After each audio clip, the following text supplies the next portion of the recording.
Xbox, turn on. Jarvis, clip that. Teo, keep it up.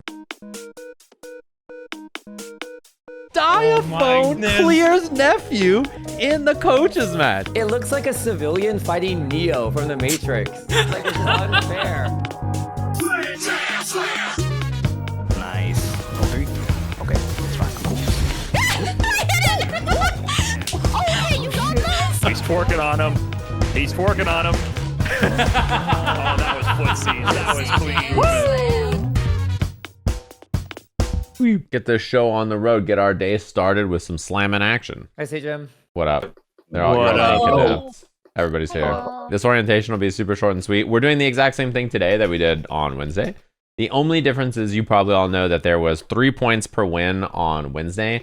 There is 5 points per win today. So the team in last place, right now, if their record in the first set is 4-1, they would be like in first place. And then Sunday will be our regular bracket. So that will be the same kind of format, but with the actual eliminations. The other thing to cover probably that's important is that we swapped Scara and Ace's seeds. Because Ace is a genetic freak who's going to hit Master by Sunday, probably. He's climbed Infinite, which is very, very impressive. And then we wanted to swap that as soon as possible. So you have today to play against them, and then you can formulate some new strats for Sunday. Any questions about today? Nope. I think it's pretty Scar's gonna straightforward. grab my ass.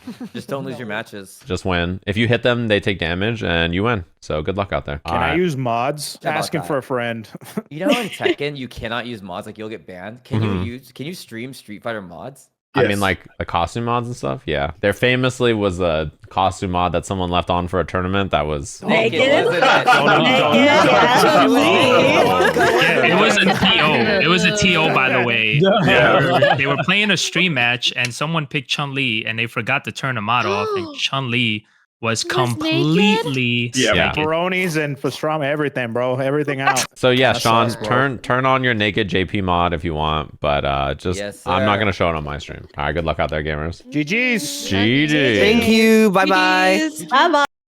All right, what are you doing back here? He's awake, guys. I'll grab my co-commentator. We're gonna get started with the matches very soon here. My wardrobe, I stepped it up a little bit today because things are heating up in the event. I thought I put on a few buttons or two. If you're wearing a full suit, it's over for me. I'm not gonna be ready. All right, boom. I There thought you about go. The classic. If you're wearing like the full suit, but then you got like the gym shorts on in your house, you know, you just. You mean such as myself currently? There we go. Yeah, see, I'm the same way. You can't catch me. Yeah. Not wearing that. I was commentating something where they were like had us wear a button up, and I wore a button up and straight up gym shorts. Oh, Who's the gonna find BGC? Exactly. I had to bust it out. This hat is not in the best condition, but I had to do some movie magic, straighten it up a little bit. The people don't know, but the BGC it's an ancient concept. It's been like over a decade at least at this point. But I yeah, want to say briefly thank you to everybody who had a lot of positive feedback about my commentary. I was pleasantly surprised. There was like zero negativity.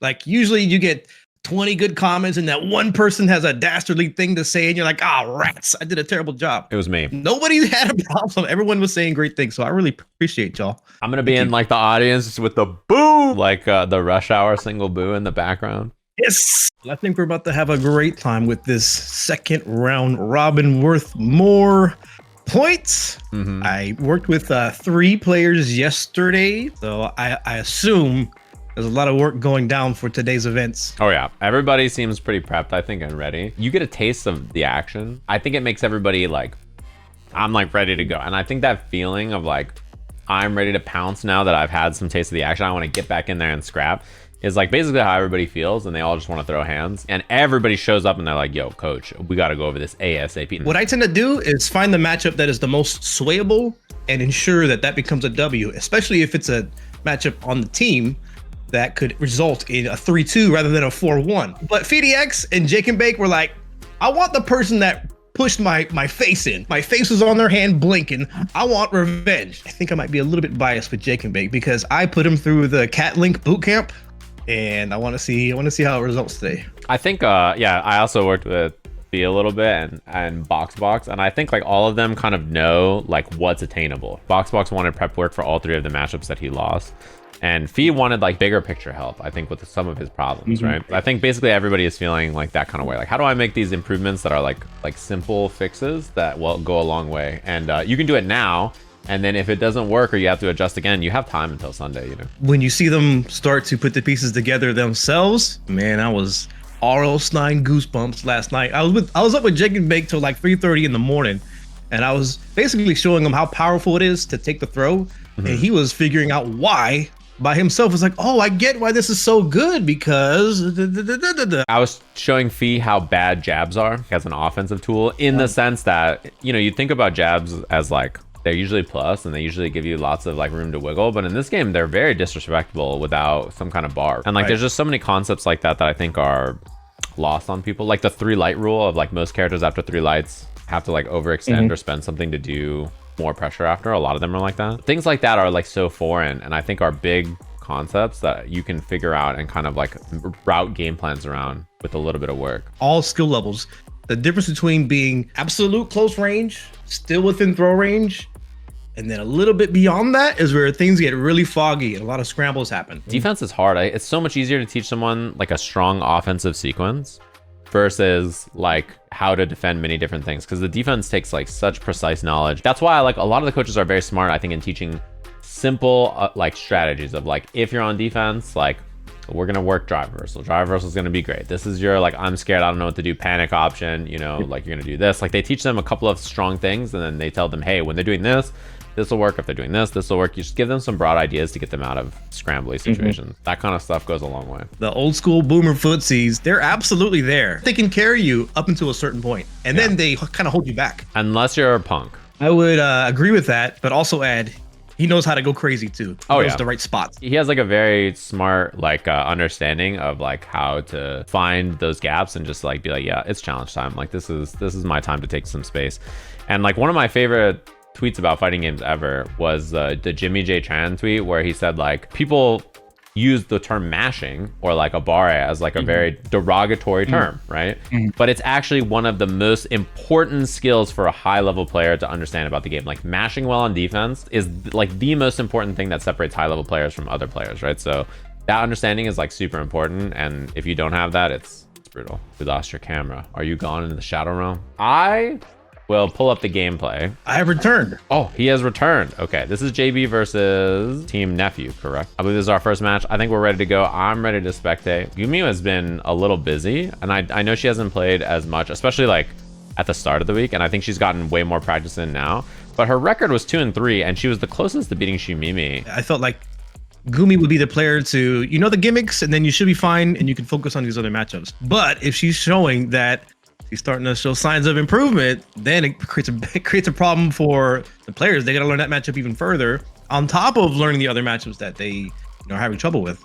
Yeah, and I think the way Gumi plays, like she's smart. She knows how to like rotate these options effectively, and then when she learns like a new thing, bring it into the fold very quickly. I don't think I saw her match versus Flayon last time, but Flayon's record was quite good. He's just like a solid Luke player. He plays classic. He knows how to play the basics of the game really well. Flayon, you see, my skills have improved. He hit him. He hit you right? with that, and you're like, it's over, bro. I'm not winning this match. It's gonna be a good match, I think. I'm curious. I didn't see how this went last time, so I'm curious about like what this is now. Oh, I like this. I like the sitting from full screen, just holding parry and saying, "What are you gonna do about this?" And this is also outside of the range where Gumiho could be using that sweep to punish the fireballs. So it's just completely like it's a stall. Oh, I like this. Okay, so there's clearly a plan, right? The plan is, if I go to full screen, Sandblast doesn't reach anymore, and then I can Blanca Ball. You see this? Like stand, yeah, the strategy is stand all the way full screen where Sandblast no longer reaches, and then we Blanca Ball, right? So they've done a little homework here. I don't think the math quite works out, but it don't really matter. The command grab goes through. I do believe that can hop over the fireballs too, and people just aren't reacting to it just yet. Yeah, oh, I love it. No, the way, oh, we got heavy auto combos now too. That's big. The way Gumi's playing this, I think, is very smart. This is the kind of a play style that if, yeah, and that should be the round with the auto combo here. This play style to me is, yeah, this is a really smart game plan, I think. The game plan is very simple and like clearly has a couple of plans to it, right? So now Flayon has to approach, and I think he wants to sit from full screen and throw Sandblast. I think that's the kind of the Luke he wants to play. Oh, Burnout's really scary. Yeah, the first round of that strategy wasn't quite working out, and Gumiho showed that they can figure it out on the fly. And this next round, Machine X Flayon had to switch it up a little bit. It's working out quite well. Gumio in the corner and Burnout, not looking too good. They got the supers to escape the DI. Well, actually, they didn't need to. Yeah, and this is a slide angle, exactly, which Gumi figured out pretty quickly there. If Sandblast is not working, or if it's the Sandblast at this angle, yeah, I like this. I think this strategy is pretty solid. I'm impressed that this is what they came up with to deal with the Luke, like full screen, like Sandblast game plan. Because Flayon wants to sit back and do this, right? He wants to sit back and throw like Sandblast over and over. So coming up with this as an idea, I think is pretty smart. Oh my! Legs. Oh, Got the toes, head, shoulders. I think if Well, that that round was first looking pretty heavy, grim for Gumio, but she does have 3 supers now going into this one, so she is ahead. And that last round was winnable. She was about 2 combos away from getting enough damage to win. And the drive impact comes out. She's gonna be far ahead in this match. yeah, this is Level actually 3. a huge spend. Yeah, this is a huge spend. Gets rid of all the drive gauge here too. I really like this. And I think the way she's playing this is like really smart actually. This is a good game plan so far. Heavy Blanca ball for sure. And I don't think you stop doing that until he's burnt out, or yeah, exactly. Nice adjustment. And this is a lot of damage here. Drive impact's very scary. He escapes too. This is a huge escape, but drive impact is still a threat. And those jumps are pretty good to address the drive impact. If Gumio, of course, you see time the drive impact better. Flayon would have had to have used super, but just a little bit timing on that. And Flayon holding up forward, but Gumio with the slide from the middle of the screen seals the deal. That's awesome. I'm really impressed at how she's navigating the situation. Flayon definitely had a plan and it's not working. Yeah, and clearly, I think this looks to me like her and JB like came up with an idea, right? Like, all right, JB was like, listen, this Sandblast move, he's gonna do this a lot. It won't reach you full screen, so like this is what you want to do, right? And I think that's like a really smart like way to formulate something like this. Absolutely. The coach's influence can really sway the decisions. I mean, honestly, it can be really the determining factor in most cases. Yeah, and I think something like that, I think a lot of people, you know, they probably saw the first day and they made a lot of adjustments. One thing I saw from basically everybody was they all wrote down, this Flayon guy throws a lot of Sandblast. What do I do about that? That's basically everybody's like, you know, notes about his playstyle. So I'm curious to see what everybody else's solution is as well. And as we were discussing it, Flayon's about to close out this match. If he does a level 3, he could have killed it, but Gumio's still hanging in there. 1-1, 1 round behind, and this super seals it. Wow. Flayon takes it, right? Yeah, that's I think a good adjustment from him. I wonder if Nephew just said like, hey, stop throwing Sandblast and go kill Blanca, you know? Like quit sitting at full screen.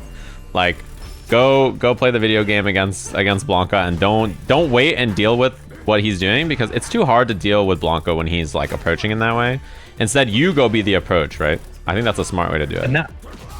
And now it's an opportunity for Gumio to make the adjustment. How do I deal with the aggression from Luke rather than the fireballs? Yeah, and I think, to be honest, I think she's probably a lot more comfortable with Luke approaching her than she is if he stays full screen and throws Sandblast, right? I think dealing with the Sandblast is probably a lot harder than dealing with like a Luke who's running at you. Oh, wow. Dangerous maneuvers. Heavy punch into super fireball. Number 1's unsafe on block. And she's chilling. She knows that it doesn't reach from full screen, so I like that she wasn't like too pressed to do something from full screen there. The drive impact. Yeah, the close range offense from Flayon is giving Gumio a lot of trouble. I like that she's trying air to airs also as a solution to that kind of stuff too. Oh my! Wait, that's real Blanca strats. Empty hop level 1, whip throw level 1. I'm sensing the fences are being swung on right now. Typically, you see people climb up in the last round robin. When it was a round away from winning the match, people would kind of turtle up and hope for the best, look for openings. But Gumio is going aggressive. She's hopping in there, getting hit by the low forward. The throw, but Luke is in burnout. He does a super on wake up. I like it. She knows like what her get off me options are, and she uses them very well. And that's chip. Yeah, unless you level 1 there, that was gonna be chip. So last round between them two. That's right. This is heating up so close. This first match in the second round robin of Sajam Slam. Nice. I like parry into drive reversal. Very good like solution there. Not even something you see people use that often. A level 1 here. What? Oh, it whiffed. Oh, it's too early. Oh, and that's burnout too. That's very, very scary now. Escapes the drive impact. Oh, we're fighting. She's fighting. Nice. I love the slide, knowing the fireball is coming. Oh my. little close, but she's near the corner. She hops out and side switches. Yeah, she has level 1 now Still has too. the driver's cancel. Uh-oh. Didn't know how to punish the up ball. That's huge for her too. And now he's close to burnout, and that's gonna hit.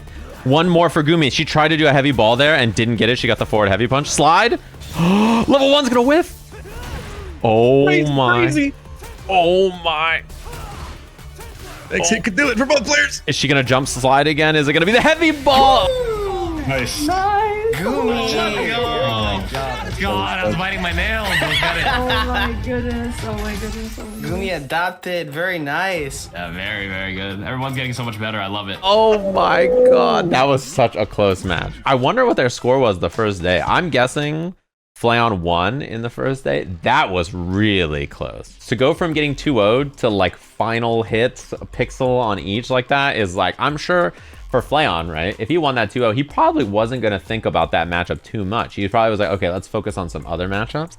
But that was very close. It's clear that Gumi made a lot of improvements in that matchup. Impressive stuff. This is going to be an interesting one too. Sykkuno on the modern Zangief. He beat Sean last time. If my memory serves me correctly, this was one of his 2 wins. I think he beat Sean and he beat maybe Mogu. Those are the 2 that I think he beat. He went 2 and 3. Oh god. And the modern Zangief is a real scary character, I'll tell you what. I think like he has a lot of like credible threats, you know, basically as a modern character. He has a lot of good things about him. He is really scary to deal with. Right, the jump medium kick is hard to even anti-air with a modernist, with modern Ken uppercut. Yeah, it is difficult to deal with the jump. And he can also empty jump from far ranges too, try to bait the modern DP. Sure. Yeah, the fireball game. This is another thing, like the boomer maneuvers, throwing the fireball and anti-airing is so strong in this level of play. And now Sykkuno very winnable now. Also, this round is looking very scary for Sean here. And burnout for Ken. It's hard for Zangief to capitalize off of the burnout, especially at this level of play. Knowing exactly what to do in the jump is gonna just take it. Yeah, like one thing about Sykkuno there, he landed the DI, and then he SPD'd him, which makes a lot of sense. It's like what everybody would do, but back throwing there would have been really scary, I think, right? Like that's like the kind of thing that you know long term. So that's one of those things that he could learn. Oh, nice punish! Wow. Yeah, that forward heavy kick that you mentioned last time in the last round robin. Now Sykkuno starts to incorporate it in their gameplay a lot more. Yeah, I think that's a good find, right? That's a good thing to add more into your game plan if you're going to play a character like this, because you need to threaten it. Wow, Sean in burnout immediately. Does find a level 3 to get him out of it. Donic's just a few decisions away, not quite in lethal throw range for Ken, but just a few more hits. Not looking good for Sykkuno. Oh, the level 2. And this should be a punish here. Oh, he even missed the medium and the heavy still reached. And you know, this is one of those things too where I don't think I saw this many fireballs last time from Sean. I don't remember that this matchup looked this way, and I wonder if he's going to make an adjustment. You think he goes to the Cammy is my question. I wonder if he'll change his character at all. Possibly advised by the coach, just take a break, get your heart rate down a little bit, and get right back into it. I was talking about this with Gumi. Sean was like, I'm going to learn JP, and I'll play JP against you. You got to lock in and beat JP. I'm going to study this. I'm going to do that. Like, he really is not down to lose and then go out that way, you know? So, like, he is someone who's going to grind a lot and probably make big improvements, I think, for day 2 for something like this. Oh, the Jinrai. This is something I discussed with Frodan, how Jinrai is it's his best, most successful move on offense, but it's also the most dangerous because of how often you see drive impacts come out. Yeah, particularly at this level of play, right? The new players are down to DI, and DI is a very scary thing for that. Oh, he knew to jump it, too. That's really big knowledge for Sean to have in this matchup. Yeah, and I think putting yourself in burnout is not that bad when your opponent doesn't know how to punish it correctly. Yeah. And for Zangief too, he does have to walk you down. Like, it's not easy for him to make burnout that scary unless he is like walking in, like threatening you with charge heavy punch, threatening you with chop, you know, like annoying things to deal with when you're in burnout. Oh, we got the modern combo on deck. Yeah, right back to the middle of the stage, right back to the same strategy, throwing fireballs, probably looking for the uppercuts here. Oh, the DI hits the fireball. Yeah, the opening Sykkuno needs to turn this around. I was gonna say, I'm a big fan of what I'm seeing here from Sean so far. This looks a lot better than what I saw. I watched their match actually last time, and this looks a lot better than the last time that these two played. Did you see the drive rush bait from Sykkuno? It might be enough, though. It is a modern level 3, I suspect. I can still do it.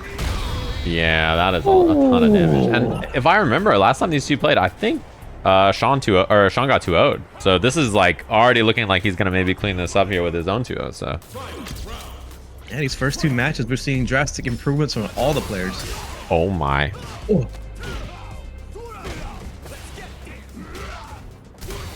Nice. And yeah, Another one. the thing for Ken too is that in that situation, Sean was doing light auto combo because he's on modern, right? And light auto combo is light kick into Jinrai, right? So it makes a lot of sense that his natural habit there is to hit. What an anti-air. That was sick. Yeah, what an anti-air. That was like when Curious Joy anti-air with heavy kick and did drill after that. I was like, I don't see any Cammy player ever do that. Yeah, you're like, what is happening here? Oh, that's big. Burnout. Oh, wrong timing on the SPD. He went Very for the. unfortunate for both players. That DI actually did not punish, and then they didn't get a combo off the DI that didn't punish. That is huge, though. Knockdown for Sykkuno here. Sean has level 3 available. Testing with Drive Impact. Very scary. That's going to anti-air. That's it. Zone him out. What's up, bitch? Let's go. Yeah, I'm like that. Let's go, Get the baby. fuck out of here. Oh my god. Very impressive, though. That's a big win for Sean, actually. He got 2-0'd last time by Sykkuno. So to get this on the board after, losing the last time, very impressive stuff. That was a good dub for him. The power of the power of the power of the power of the coaching in the background. You can tell that they thought about that matchup a little bit, and the idea was like, more fireball, more uppercut, like play this kind of like slow and steady. You don't need to like overcommit on offense. And Sean's the kind of guy who wants to go beat the other guy up and look cool. So you have to slow him down a bit, right? You have to be like, listen, we're going to do like slow and steady, and then we'll call it a day. So far, both matches, we've seen so much improvement in about a day and a half of preparation. That's insane. This is Jake here. Jake's record was really good last time, and he's very committed to improvement. So I expect that Jake's record will probably stay good for this day, to be honest. And to my surprise, and to my, I'm kind of glad I'm wrong. The Brian Epps team is behind, but the next 3 teams as of last round robin, they're tied. Yeah. So it's like you got first, second, and 3 teams tied for 3rd place. Yeah, the teams are like really even, and they have lots of improvements to make in a bunch of different places, which is cool. I think even Brian's team is that way also, because Coney didn't have a great day for his performance, but the thing about Coney is that he was busy with the Marvel Rivals stuff, and now he can play the game more, and he made a lot of improvement over the last day and a half, I think. Yeah, this is the match I had to be careful with my own bias. I've had 2 sessions with Jake and Bake, and he has been going after it. He is understanding this matchup, and he's so self-critical. I'll give him like a compliment that he did. What you did here was exactly correct. This was awesome. And he will respond with, yeah, but I dropped the combo after that. Yeah, he definitely, he wants to win. I mean, he's somebody who, like, they did the AT&T Annihilator Cup events where they have like streamers competing against each other, and he really wanted to win in those as well, because he was like, listen, people think of me as like an IRL streamer and not a gamer. I want to show that I'm a gamer. Like, I can play and beat people if I prep, right? So these kinds of events, I think he really cares to do well. Absolutely, and we're seeing the strategies are paying off. He's doing exactly what we went over, and I had to do my best to not be biased. I mean, sit here and enjoy. I like that we're seeing more down heavy punch anti-air from him as well, by the way. That's something that I think if you're a Luke player, I would not even recommend new Luke players who are playing not modern to DP. Just like hit crashing heavy, man. Like it's real good. Yes. Yeah, this was a matchup that we didn't focus too much on. We went over the post headbutt on block scenario a little bit, but overall he felt really comfortable. Did well against CarQ last time, so see if if the same sort of strategy works. Nice anti-air. Nice. And the classic, I whiff a throw, and then you whiff a throw, and then I'm plus enough to punish you, and I get the jab.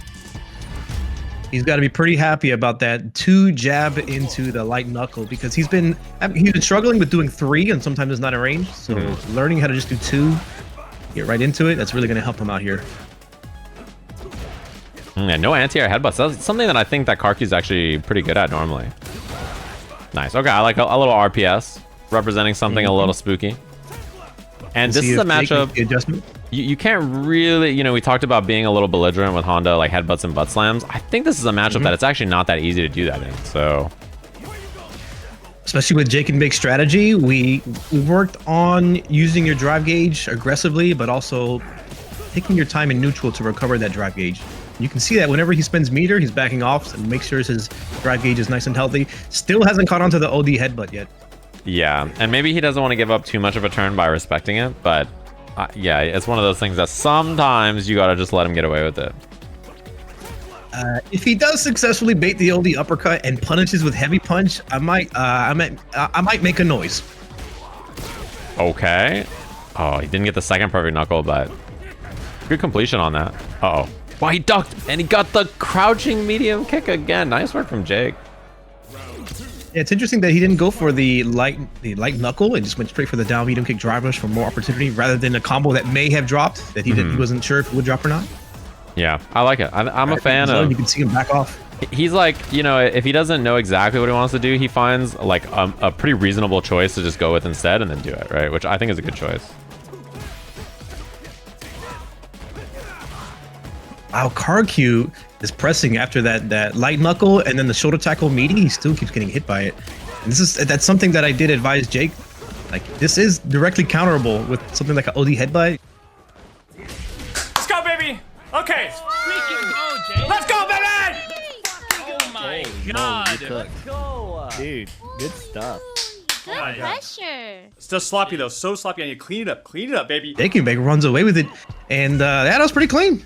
Yeah, clean gameplay from him. Team JB looking real solid. Their play looks really good. And I think JB he's like a really good coach and he doesn't overwhelm his players. He's not like, guys, we got to meet up this time. We got to do this. He's like, listen, I'm around. I can help you with this. I can give you notes. We can do one-on-one stuff. Like he's very, I think, open to any kind of approach. The team is doing quite well. I'm curious to see the next matches. We both mentioned we both work with Fee. I feel like Fee gathered up you, myself, and he tried to get the punk, took us into the office. I want to hear from you. What you have to say. You tell me what I did wrong. Like he was on top of it. He wanted all the advice. He's one of those guys too where, you know, he's a teacher himself. So he likes soaking in information in any way he can to try and improve his gameplay as much as possible. And so one thing that I talked about with him was like, but using your own buffered normals in neutral to threaten stuff on the ground so that way your opponent stops thinking about your dive kick so you could dive kick, you know? The idea of like, let's use our buttons a lot, and then once you use your buttons to slow down the enemy, that's when you can approach with your air stuff, right? So that was like the idea behind it. And you can see a lot of it already. He did like whiff crouch medium punch, whiff crouch medium kick, jump dive kick, right? So approaching a little bit more with stuff like that. Yeah, he has to be a little bit more aggressive on defense. After he blocks maybe one or two things, start hitting down medium punch and a drive rush if you have the meter to spare. But I'm still seeing the habit of still like observing in what's happening. But yeah. it's hard to tell people to guess better, but you got to give them the tools to guess with. Yeah, that was my big advice was like once you block 3 lights or the lights space you out to this range, you should hit crouch medium punch drive rush. Like you should just slam on this and make them do something real, right? Or make them block it. And I think that is this patience is paying off. Yeah, and SK is oh wow, she tried to do level 1 super and got light kick into level 1. SK is a really, really aggressive player. She just runs at you like basically constantly. So this is the kind of playstyle that can overwhelm P, I think. Yeah, they're like direct opposites of the spectrum in terms of how they're approaching the game, and both styles are absolutely viable in this video game, and it's fun to see how these interact. Yeah, and you can see the buffers from SK as well. Ooh, could have got the DP juggle there. I like that Fee was down to wake up with a button there, and this is gonna burn him out, but he should be able to kill here with level 1. Or even nose meter. Yeah, level 1 nice. Safe. Level 1 safe. Yeah. Yeah, nice. A pinch of resource management there, using the level 1 super instead of something more drastic. Yeah. Last round is looking pretty even. I think it's so easy to panic there and spend more meter than you need to, so I'll take a level 1. What a bait from Fee! Nicely done. Good damage on that too. And now he has level 3 available. Blocked, and this is a huge punish. One hit away. One more throw away. Nice. Oh, he goes for it. Okay, that was a lot better from Fee there. He kind of held his ground and did way more with what he had. I'm impressed with how he's playing. That was excellent. And this is the kind of player that I expect him to normally struggle with, you know? I think this is also the kind of player that I expect SK to win against, right? So. Yeah. This is turning out quite nicely. It's almost like this is a little bit drastic of an analogy, but like good versus evil. Yeah, you know, their play styles are definitely opponent. good and evil for sure. And it's hard for me because I really like both of these players from their respective categories too. I'm a binge watcher of SK myself. Bleh. Yeah, she's got the silly champ on deck. Nice. That was a good patience from Fee there too. Didn't need a challenge from that far away. Oh, he tried to bait there too. I love that. That's something that he was trying to figure out as well. As like, oh, he even did crush medium punch drive rush right there. Oh man. Oh man.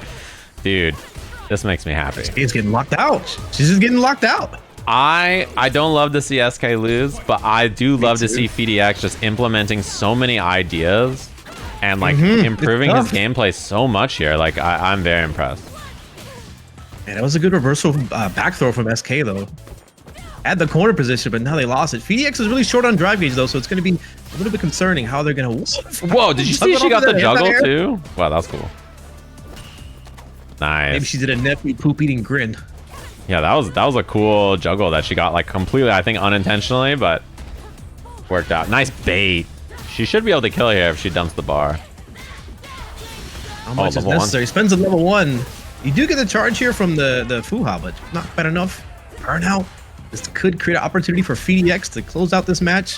One hit away, but the throw is going to take it for SK. I like it. I'm a big fan. That jump heavy punch after is a Nephew classic. Every time they are coaching together and like that happens and she burns herself out, he just says, you just jump heavy punch here. And then she does it and like it baits a DP or something and then yeah, it works out. Oh, that's a huge bait though. Yeah, I am secretly rooting for SK because I want to see more matches. I want this to keep going. The level 3, SK in burnout, but it's going to recover off of this animation. FDX in the corner. Not much opportunity here, I believe, off of the level 3 to follow up with. Actually, there is. Oh, but burnout here is very scary.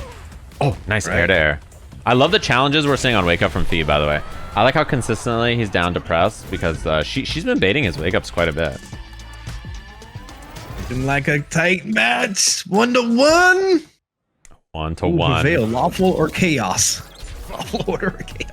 And the cool thing too is you see the improvement from both of them. They're both trying really hard to get a lot better, and I think like it's cool to see the adjustments they're both making. This reminds me of a moment in the last slam where SK and Catlink were running a set.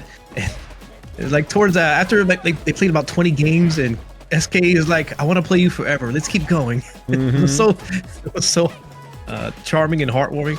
That's how fighting games are, especially when you have the right opponent.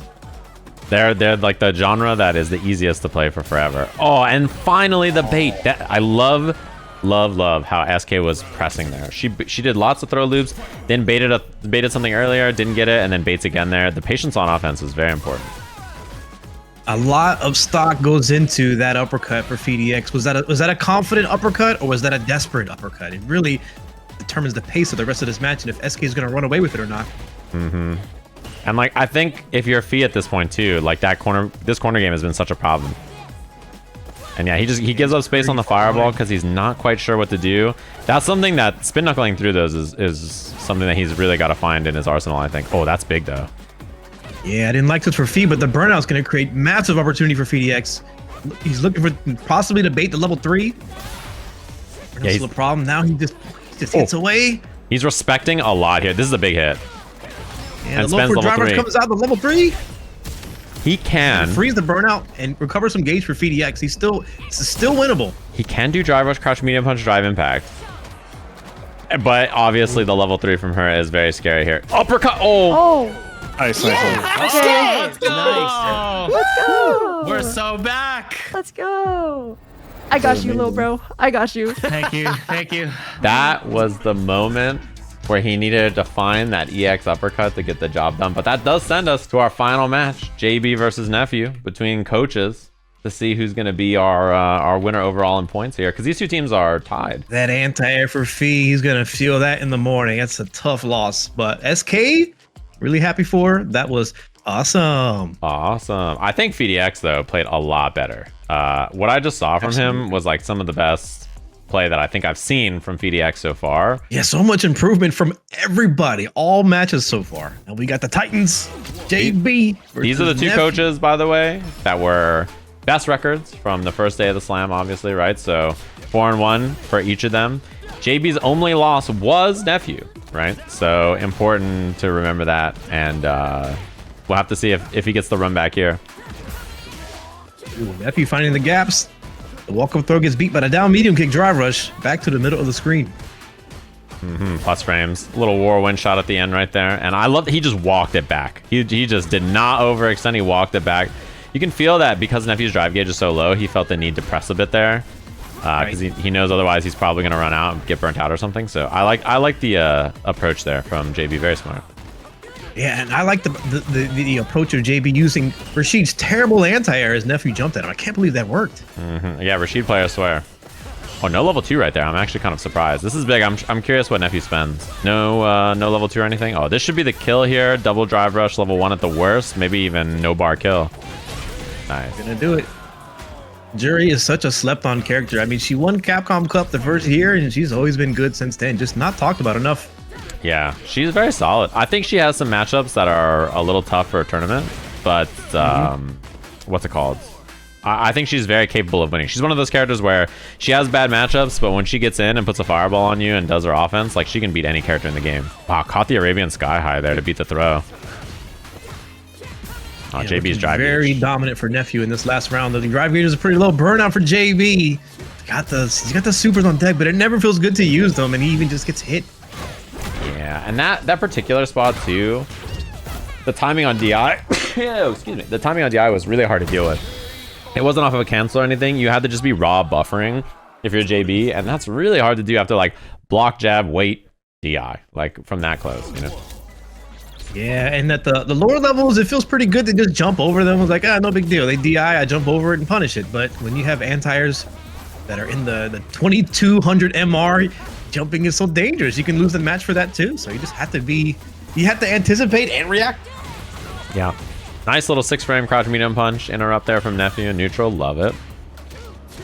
Ready for the drive rush there. For the medium punch. JB finding his way in. And Nephew just backs off. Probably trying to delay the neutral a little bit, build the drive gauge back up. Poking away. Now winning the drive gauge war.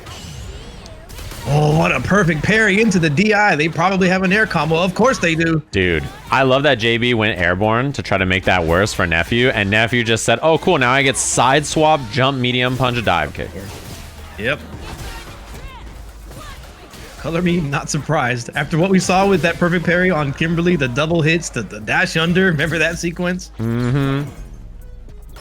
That was sick. I don't even know if I've ever seen that airborne DI side swap combo. That was cool. And we see Nephew why he won the first or the previous slam, and JB has a tall order ahead. The super to beat it. No, Just a bit outside. Like the idea though. I think if you're close, that kind of stuff works. Like Terry's level 1 works if you're close. You can like make a trade. Whoa. Maybe there's some weird tech there. It's almost like diffusing the level 2. It's still doing it's doing what it would have done anyways if you got mixed up. So the attempt, I respect it. That forward heavy kick was perfect. The spacing on that from JB was excellent right there. You can get stuffed, you know, like some characters have moves that hop over a jury fireball. Like his forward heavy kick is an example, but there are ranges where you try it and like the startup gets hit, right? So very, very good awareness. Nice bait. He actually tried to bait a throw there, but then he caught a whiff punish anyway. JB has a level 2 available. When is he going to use it? Because it could definitely win the round for him if he gets the right position for it. Yeah, it's just about... Oh, I think he thought... Yeah, he thought he had the whip punish there, but actually it was a parry. Nice defense. Wow, that delay would have caught me, I think. The jump heavy punch catching him in the air to air, probably meant for the ground. The throw loops are coming. A big jump from JB. He can definitely close it out with a level 3. Nice. The rare level 3 from Rashid. His defense was really good there too. Like he survived like dash, a big delay medium punch, and then a couple of weird scrambles and didn't get smoked. This is very, very, very easy for JB to lose that round on defense there. Yeah, and it was looking pretty grim for JB for a second there, but now very winnable. Yeah, definitely. And I'm a big fan of watching both of their plays because they're both, you know, like they're both locked in on their characters. They play their characters no matter what, and they're both really, really solid players with really good understanding of the game, and they've played each other a lot. So the normal way this works, I don't know how often you've tuned into like all the West Coast events, but the normal way it works is like JB beats Snake Eyes, and then Snake Eyes beats Nephew, and Nephew beats JB, right? That's like the triangle of like how all the CBTs are. So, you know, these two, I would say typically it favors Nephew. This might be the day JB gets his W, and that would mean a lot for his team. Should be a that little new easy target peasy. combo. Yeah. Being able to get the damage off of the super is so clutch in situations just like that. I think like having a target combo into a super like that, or like a juggle into a super that makes it like undroppable is really good. You know, like it's especially good for tournament play where like, you know, you can do like button super, but that is so much more droppable than having like a target combo or like a juggle. Right. And the added damage and the added time, you can see where their life bar is at to decide if you want a super or not and know if it's in lethal range. Yeah. Well, here we go. That's one level 2. He may be able to get another one. Kicks it in, mix time, goes overhead, and this is all the drive gauge here for Nephew. Tried to jump out. So many plus frames. Look, he just held up. He didn't care about getting hit because he just wanted to keep his drive gauge, and that's what he does. So even though he took 2 hits, Nephew trying to preserve drive gauge here, and the parry keeps his drive gauge also. Oh, he thought it was a hit, and no, he couldn't drive rush because he blocked it. And not enough meter is probably the block put him just below half a bar to be able to drive rush. Now the corner pressure, the overhead's gonna be plus. Yeah. Side switch, gonna give him a little more room to breathe. The super comes out, and JB parries it. Was that a 0 frame? Was he in the middle of something? I was just gonna say, I think you're right. Okay, so he does commit the. That's a lot of respect here. Oh, unblockable. You're not blocking that. That was a lot of respect from JB to spend the level 2 there, but I think that's the correct choice. Very expensive. Yeah. Bold move. Let's see if it pays off. Yeah, I think it's expensive, but I think if you don't spend it, you know, it's probably the wrong choice. You know, it's one of those. And hindsight is 720. That's true. Or 1080 if you're a beast. Oh, I like the walk-up pressure after the medium, the minus frames from the kick from Jury. And that's burned. Oh. And if you're JB, I think you're supposed to just block it out here and like wait. I think if you like try too much, that's how you take a lot of damage. And he was ready with the super Rashid kick. Yeah, I think there's no good advice there when you're in the corner, but he finds his way out. He's Nice. still really far behind, not quite out of burnout yet, but he finds the corner pressure, backs off a little bit, almost nearly out of burnout. There he goes. He got his gauge back, and he gets hit trying to use the low forward and the drive rush, I bet. And that's gonna do it for Nephew. Nice. Oh my god. Got Oh him. my Nice. god. Man, that buffer from Nephew, by the way, is something he does so often, and it's really good. You do the Fuha Soar, you're spaced out but minus, and like the situation is hard to deal with because if you want to hit a medium, which you normally do, but the mediums like will lose to her light kick a lot of times, right? And then if you hit something fast like a light kick and he does nothing, then you're not gonna reach, right? So it's like one of those weird scenarios of like you have frame advantage, but hitting a button probably means you're gonna get hit. So you're like, you know, like what am I gonna do? The Zoomers would call it a spacing trap, possibly even a whiff trap, which brings hatred into my heart. But regardless, it trapped, it worked. Nephew came out on top. You can break it down to a science. You can look at the numbers. You can look at the green and the red funny boxes. But at the end of the day, did it work? Why does it work? And if you study why it works, you can apply it to other situations too. Great match between those two. I mean, 2 of the best coaches in the slam. The records are obviously the 2 best so far. It's always fun to watch them play, and I've seen them play a lot because West Coast tournaments, those 2 always end up against each other. Let me go take a look. It's Diaphone versus Shine right now, right? Shine's less likely to be playing copyrighted music, so I'm gonna watch his stream. Somebody in the chat mentioned Huntress got 0-2'd by Box. If that's true, that's incredible. Like That's a big Huntress seems turnaround. like the clear favorite in that bracket. But who knows? Maybe it's Daigo 420 who went 0-2 and is in jail. Yeah. Could be one of those. You never know. All right, I got Shine stream on. Oh, he's on Chun-Li today. I think last time against Diaphone, if I remember correctly, he played Ed, unless I'm misremembering. All I saw was Ed, so I'm just gonna agree with you. Yeah, I don't remember seeing him play any Chun-Li last time. This is 1-0 Diaphone apparently right now. I'm taking a look right now. I'm pulling up. Yeah, he doesn't normally, for those of you who wonder, like the way he played last patch for the most part was he would play Kim against Ed and then Ed against Kim and then like all the other matchups he would pick based on like normal character, but he would just not play the mirror match. That is correct. Yeah, I feel like on paper in this game, you should play multiple characters. You should directly counterpick your competition. It's the best way to secure the most opportunities, but it's hard to do that. You got to spend a lot of time playing the game. Yeah. Oh man, he dropped the combo and got a reset there. That sucks for Shine. But a pretty good spot nonetheless in this round for him. Even if he loses this round, Diaphone committed his meter. So Not the end of the world. Exactly. Nice check. Look at Oh, the- it didn't combo. Oh, Like, man. Diaphone is an expert now compared to the previous slam where he was just, way above average. Yeah, he is really, really, really, really good right now. Oh, man, that's a huge bait. This round loss because of that jab whiffing for Shine was really brutal. Incredible. And you said this was 1-0 Diaphone? Yeah, 1-0 Diaphone. Sheesh.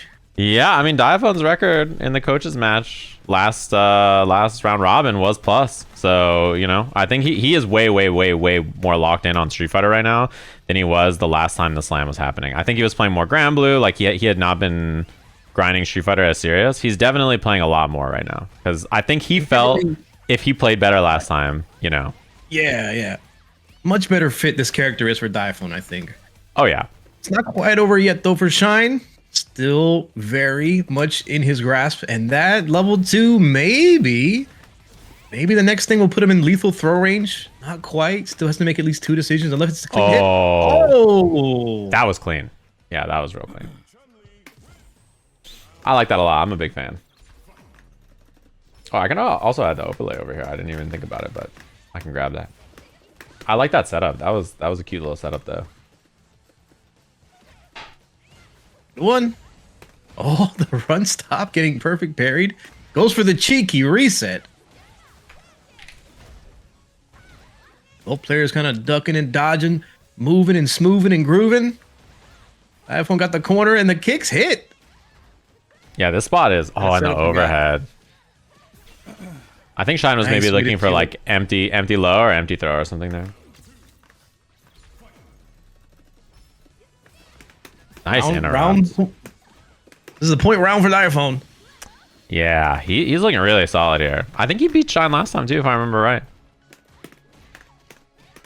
Oh, this time he doesn't go for the parry, but he gets clipped by the second hit of the jump. That was a big punish. Yeah. And yeah. One thing, somebody in my chat just brought this up, but this is true. One thing is that, Diaphone got coaching for this event. Right, yeah? He got coaching by Psycho. Oh, interesting. Yeah, so he went to Psycho and was like, all right, you're like the best Kimberly in the US. Oh my God, he just kills him off this? Wow, you lost to this? Yes, sir! Oh, yes, sir! Yeah, I cannot believe I won that, I'm not gonna lie. Damn, that was clean. That was well played for us. Diaphone there. But yeah, he actually did go and get coaching himself. He was like, all right, let me go check out Psycho. And Psycho gave him a bunch of notes and a bunch of matchups, including, what's it called? The Ed matchup to deal with Shine and everybody else playing Ed in this. So The redemption arc for Diaphone. And to add to that, when I was coaching one of his players, he actually stepped in there with his microphone off to spy on me coaching. And he was saying, I just want to see how you coach. So it's like he was downloading my coaching too. yeah, and his team is doing quite well, actually. So Is this a dead heat? Is that the proper terminology for this? it's close. This is close. This is a good one so far. And it's so funny because Diaphone just literally played, and now he's got to jump in and he's going to be in our lobby. We're going to be watching Team Diaphone here up against Team Brian F, the worst statistical team on defending against Drive Impact, which what happens. It's so mean. Like, I feel like you would do that to any team and it would probably work out, but it's like a joke. You think we're a joke? Get him, Team Brian F. I'll never forget when like Street Fighter League had stats for like Drive Impacts or something. People were like pretty good at defending it and blah blah blah. And then there was Dogra. He was like 0-26 or something. Like he didn't counter like a single Drive Impact or something. Bro, it was so fun. I was like, bro, what happened? I want to believe. They gotta be prepared for it now. I believe Team ElChakotay is in the lead now.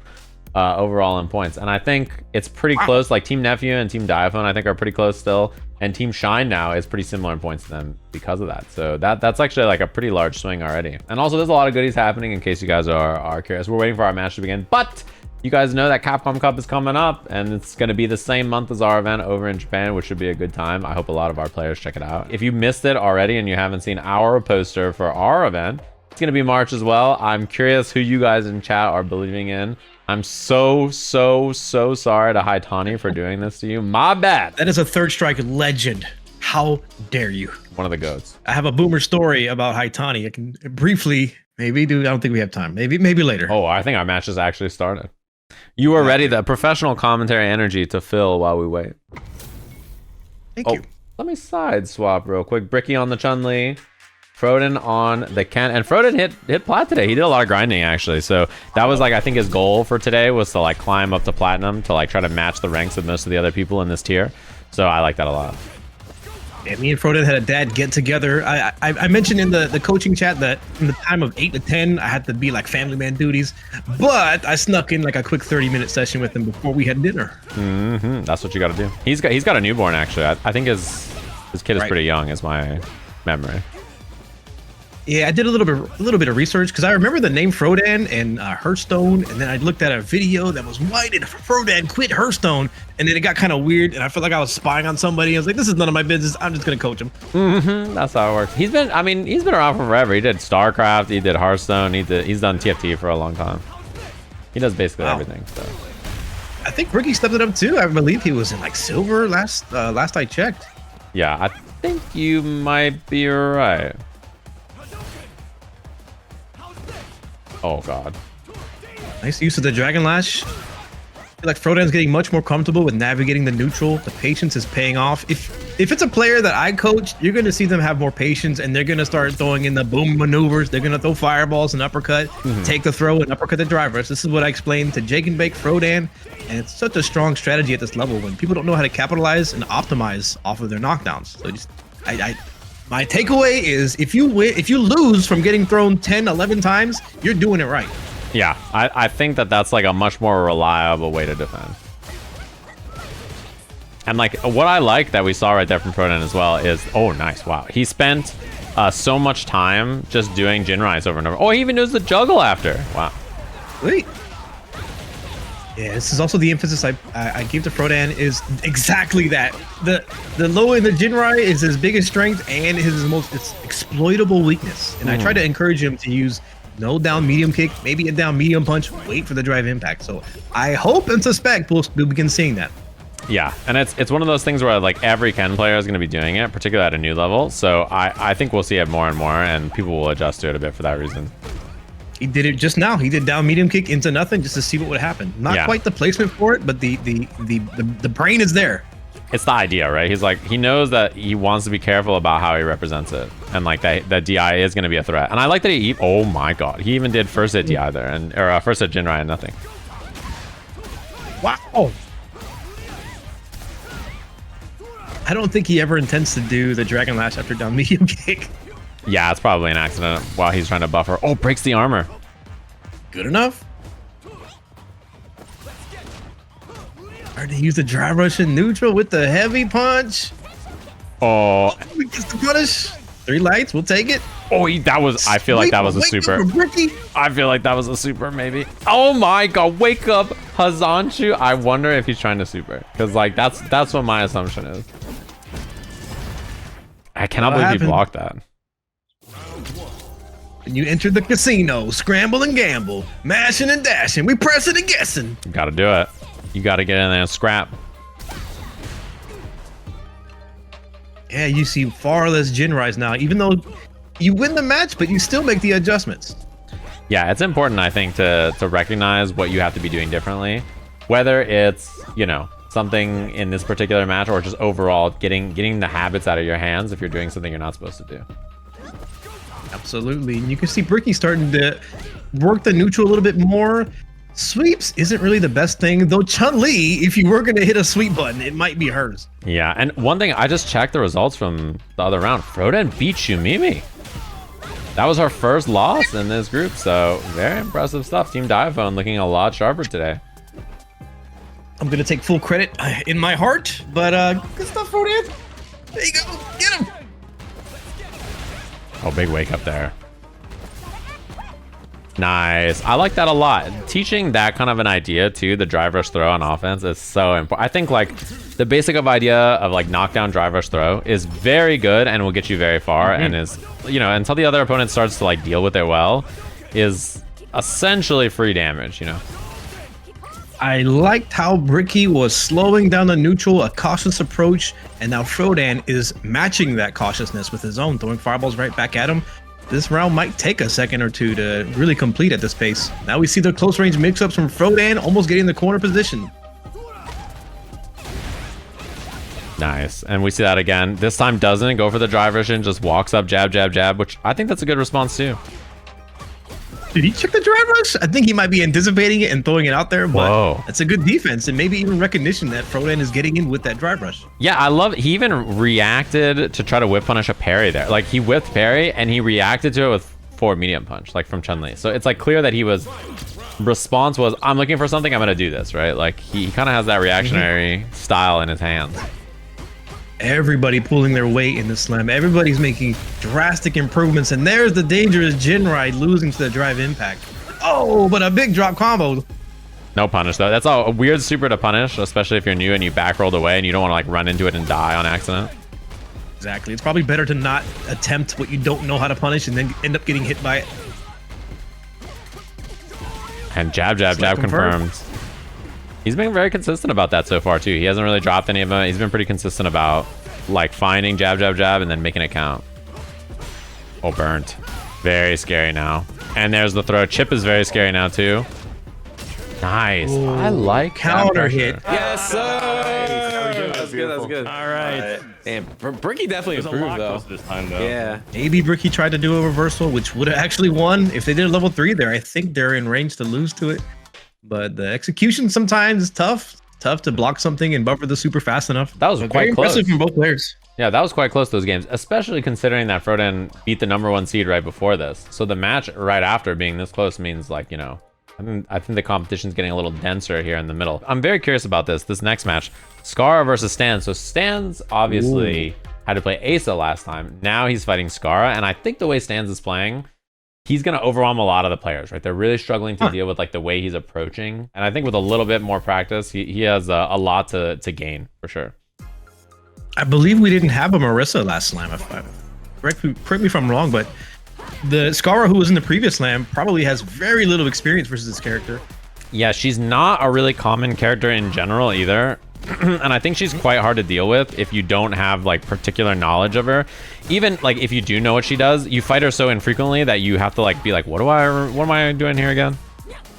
Yeah, and she tends to punish your plat gold instincts. You see a slow wind up move, I'm gonna drive impact that. No, it breaks armor. You can't do it. And then if you block it, it just removes your drive gauge from the premises. As you can see, Scar is currently in burnout. Yeah, he got burnt out immediately. And this medium Gladius is like, you can't really go wrong at this level of play, to be honest with you. It's so good. It's very, very hard to deal with until you have like people who are going to consistently interrupt it, people who are going to parry it and like threaten it with something that's not just like, you know, getting hit by it like that or getting counter hit or even trying to drive impact it or something. Dude, Stance has gotten really good from like all the frustration I saw on like the day ones. And look at him, he's crushing it. Yeah, he is completely like just, I'm in, I do medium, I'm doing my thing, I'm gaming. He's doing awesome. Yeah, he's found the cheap move. Target combo Gladius, they don't have an answer. It's always good on block. If it hits them, great. Yeah, he's doing excellent. I like that he's got good ideas and he just runs them over and over and over. Oh, he punishes the command grab. I love that. Yeah, and one thing about this matchup in particular is you need to threaten her low if you want to beat her armor and stuff, right? And Manon, it's probably not a natural thing to hit crouching medium kick for him that much, you know? Yeah, even down light kick doesn't feel right. The reward on that's not going to be great either. Yeah. Oh, but you saw previously, Stans didn't actually finish the target combo into the Gladius, but Skara tried to command grab in between it. And that might work. It might work. I don't know. Yeah, especially if he's charging it. That's a good question, actually. But this offense has been a big problem. I think if you're on Team Diaphone and you're looking at this, I think Diaphone's probably already going to be like, all right, Scar, we can fix this. Like, we have ways to beat this, you know? Because this is, oh my god. That drive impact was diabolical. And he's one round away from winning it in a great spot. Has a level 3, doesn't spend it, blocks on wake up. Skara fighting for his life. Oh, the trade on the Gladius.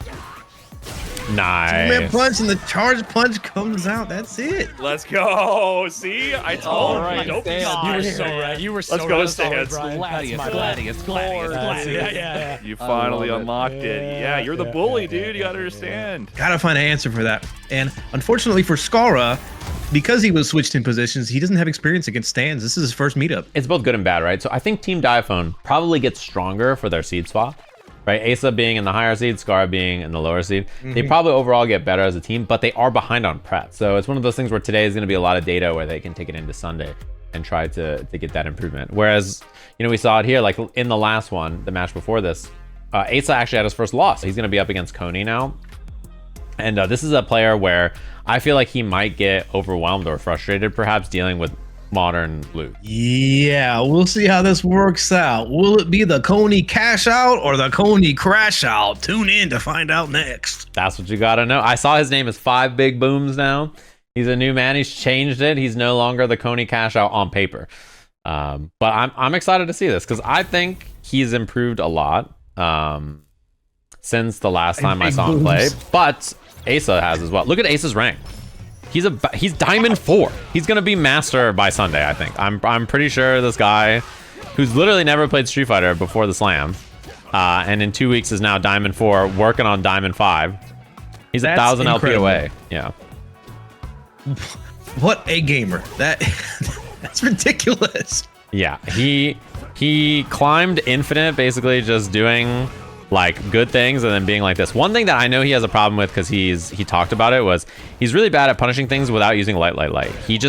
It's like very hard for him to get in his hands, oh, I blocked something unsafe, I should use a heavy. And that's something that I think he's going to struggle with quite a bit against someone like Coney, who's down to like rip these uppercuts and then he only gets light after. And Coney taking the first round, I have a suspicion that the coach's insight was, yo, Asa does a lot of uppercuts, bro. Just block on his wake up. Yeah, and the thing is too is that that's big. The thing is too is that he's gonna cash out, Coney cash out. Oh, he saved his level 3. He did a Coney cut. Yeah, Coney cut, not the whole thing. Does he side swap here? No, he just does the knuckle combo. And that's one of those things too where he doesn't know quite to adjust the knuckle combo if he misses it. Hey, Coney's looking pretty sharp. Given his playstyle from what I watched last night, he's cleaned it up quite a bit. Still using the jump heavy kicks, even though it's successful. Oh, he's throwing fireballs now? Nice neutral jump. If I did coach him yesterday, which people recommended it, but I wasn't going to force myself. If I did, I would recommend Ryu. You play Ryu because he got better fireballs, and here they come out. He's one match ahead. I think if you could get him to do heavy punch, drive rush, heavy punch, back heavy punch, donkey kick, power up, and then throw some fireballs, man, he'd be having the time of his life. One of his big problems is every time he does drive rush, he always just does light like that. Like he doesn't ever turn. Yeah, see, he doesn't ever just hit heavy punch and turn it into real damage. If he could fix that, boy, I think he would have a lot of success. He does have the heart of the lion with what he is doing. He's making it work. Nice hit confirm. Check that dude. Oh, punish here. Nice. This is a lot better. I think if Asa can overwhelm on offense, it'll work a lot better for him. He kind of needs to make that offense happen for him to have any kind of chance to, like, you know, get in there. Because if it's slow and steady, I think Ryu just throwing fireballs and doing uppercuts is going to be hard for him to deal with. I agree. And there was an exchange last round where Asa did the down medium kick target combo, and it's actually +1 on hit, so you don't have enough time to throw. And because Coney was mashing jabs, it's counter hit him. Wait, didn't they make it +2 actually in this patch? Did they? I'm not aware if they did. They did. This might be the one patch they finally buffed it, if I remember right. Oh, he did the wrong thing. I think he was supposed to do heavy auto combo maybe, but he like did heavy just by itself. I think maybe he like brain farted it. Look at these clean uppercuts. This is so I did write a little bit on a Google Doc for Coney because he got the 5 moves of doom that you mentioned. I created the 5 moves of boom maneuvers, but he didn't bite, but he's doing it. Holy. He's implementing. He's good at, he really understands, not just in fighting games, but in general, how to like play a game by doing good, easy things. You know what I mean? He's one of those. Like he can win in any kind of game, but oh no. He had it there for a second. What? Okay, cool. Nice round for Coney. He clutches up. Although meter advantage is big for Asa here. You can see the wheels turning. The grinds are grinding. I like how much we're seeing heavy punch from him too, by the way. I think heavy punch is such an important move to hit for this character. It's so good. Massive jump, and he casts out the Coney cash out. Whoa, he tried to reset. Asa's matching uppercut. Ready. Not in my house. I like it. I like what we're seeing. I like the adjustments that Coney's made. Sweep, long range sweep on the jump in. I like that too. The jump, he was ready. Offensive jump after jumping back. Classic Ryu stuff. Jump back, jump forward. He's got the maneuvers. He's looking for the jump, and he's standing at the right spaces. He reversed the uppercuts. They're in burnout. Is he gonna bait the level 3? He does. It's gonna do it for Cody. Cody's on the board. I like what we're seeing. Team Unk. Let's go. Let's get a punish. Let's go. The bait. Let's go, Coney. Let's fucking go, Cody. Divine Emperor Coney. 5 moves of heavenly virtue. He has the mandate of heaven. All right. Putting the Unk in the unction. They're doing the thing. Nicely done. So this, I mean, especially you got to think, you know, Team Diaphone had so many points last time, right? If this is tournament, suddenly this is looking a little spooky here for Team Diaphone as Sham goes up against Box. These two have a lot of, obviously, history, right? And typically this favors Sham. But Box beat Huntress earlier. Maybe today is the day that he can lock in and get some of these W's on board that he's been struggling, I think, to get in these tournament matches. I think on paper, Box has hit the highest MR of all of the people in this tier, but he really struggles in like the tournament environment. You know, that's where he doesn't, I think, perform to the level that I would expect from him.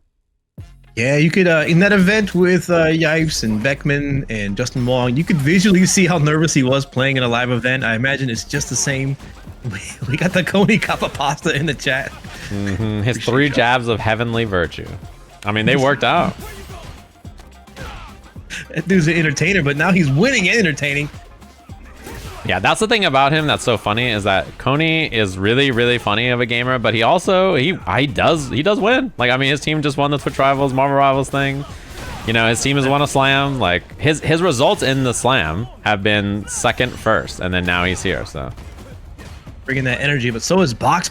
This is looking pretty clean. You know, it's pretty even, but the exchanges are looking in favor for Box. The way he's navigating the neutral.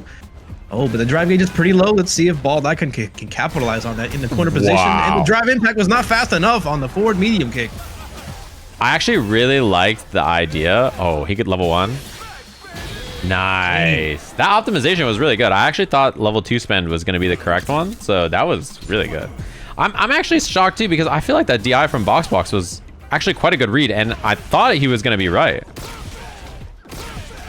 Man, all Sham Noel, you got millions of subscribers, bro. You have no business being this good at Street Fighter. And Box is starting to take it to him in the corner. Yeah, these both are pretty well-known gamers. In the millions. Oh, punish here. He had the right idea. Unfortunate. But he's still okay in Burnout here. I think being modern in Burnout is a lot less threatening because of the one-button supers. The level 3s are pretty much available for both players. Burnout for Box near the corner. Is ShamWow going to be able to get a good hit? Gets the corner position, baits a little bit. Nice clean uppercut from Box. The motor control maybe helped a little bit, but the awareness, you need to have that. And now, low meter here. Oh, swaying in. Wow, he swayed in so fast. We're seeing some true neutral. Perfect parry. Gets the perfect parry on the charge knuckle. He could have done like a double drive rush or a drive rush cash out into CA there, but saves the meter. He just needs one good hit here now. It's pretty close. Oh, charge for the anti-air. Unfortunate. That sucks. Not only that, but Box didn't have to spend any meter to kill him. Very closely matched, these two. 1 round apiece. And spends it early here. Box gonna catch out immediately. Yeah, I think he wants his drive gauge back. He wants to take the lead here. He has a chance to build another level 1. So if this round goes long and he burns out or something, he'll have more meter.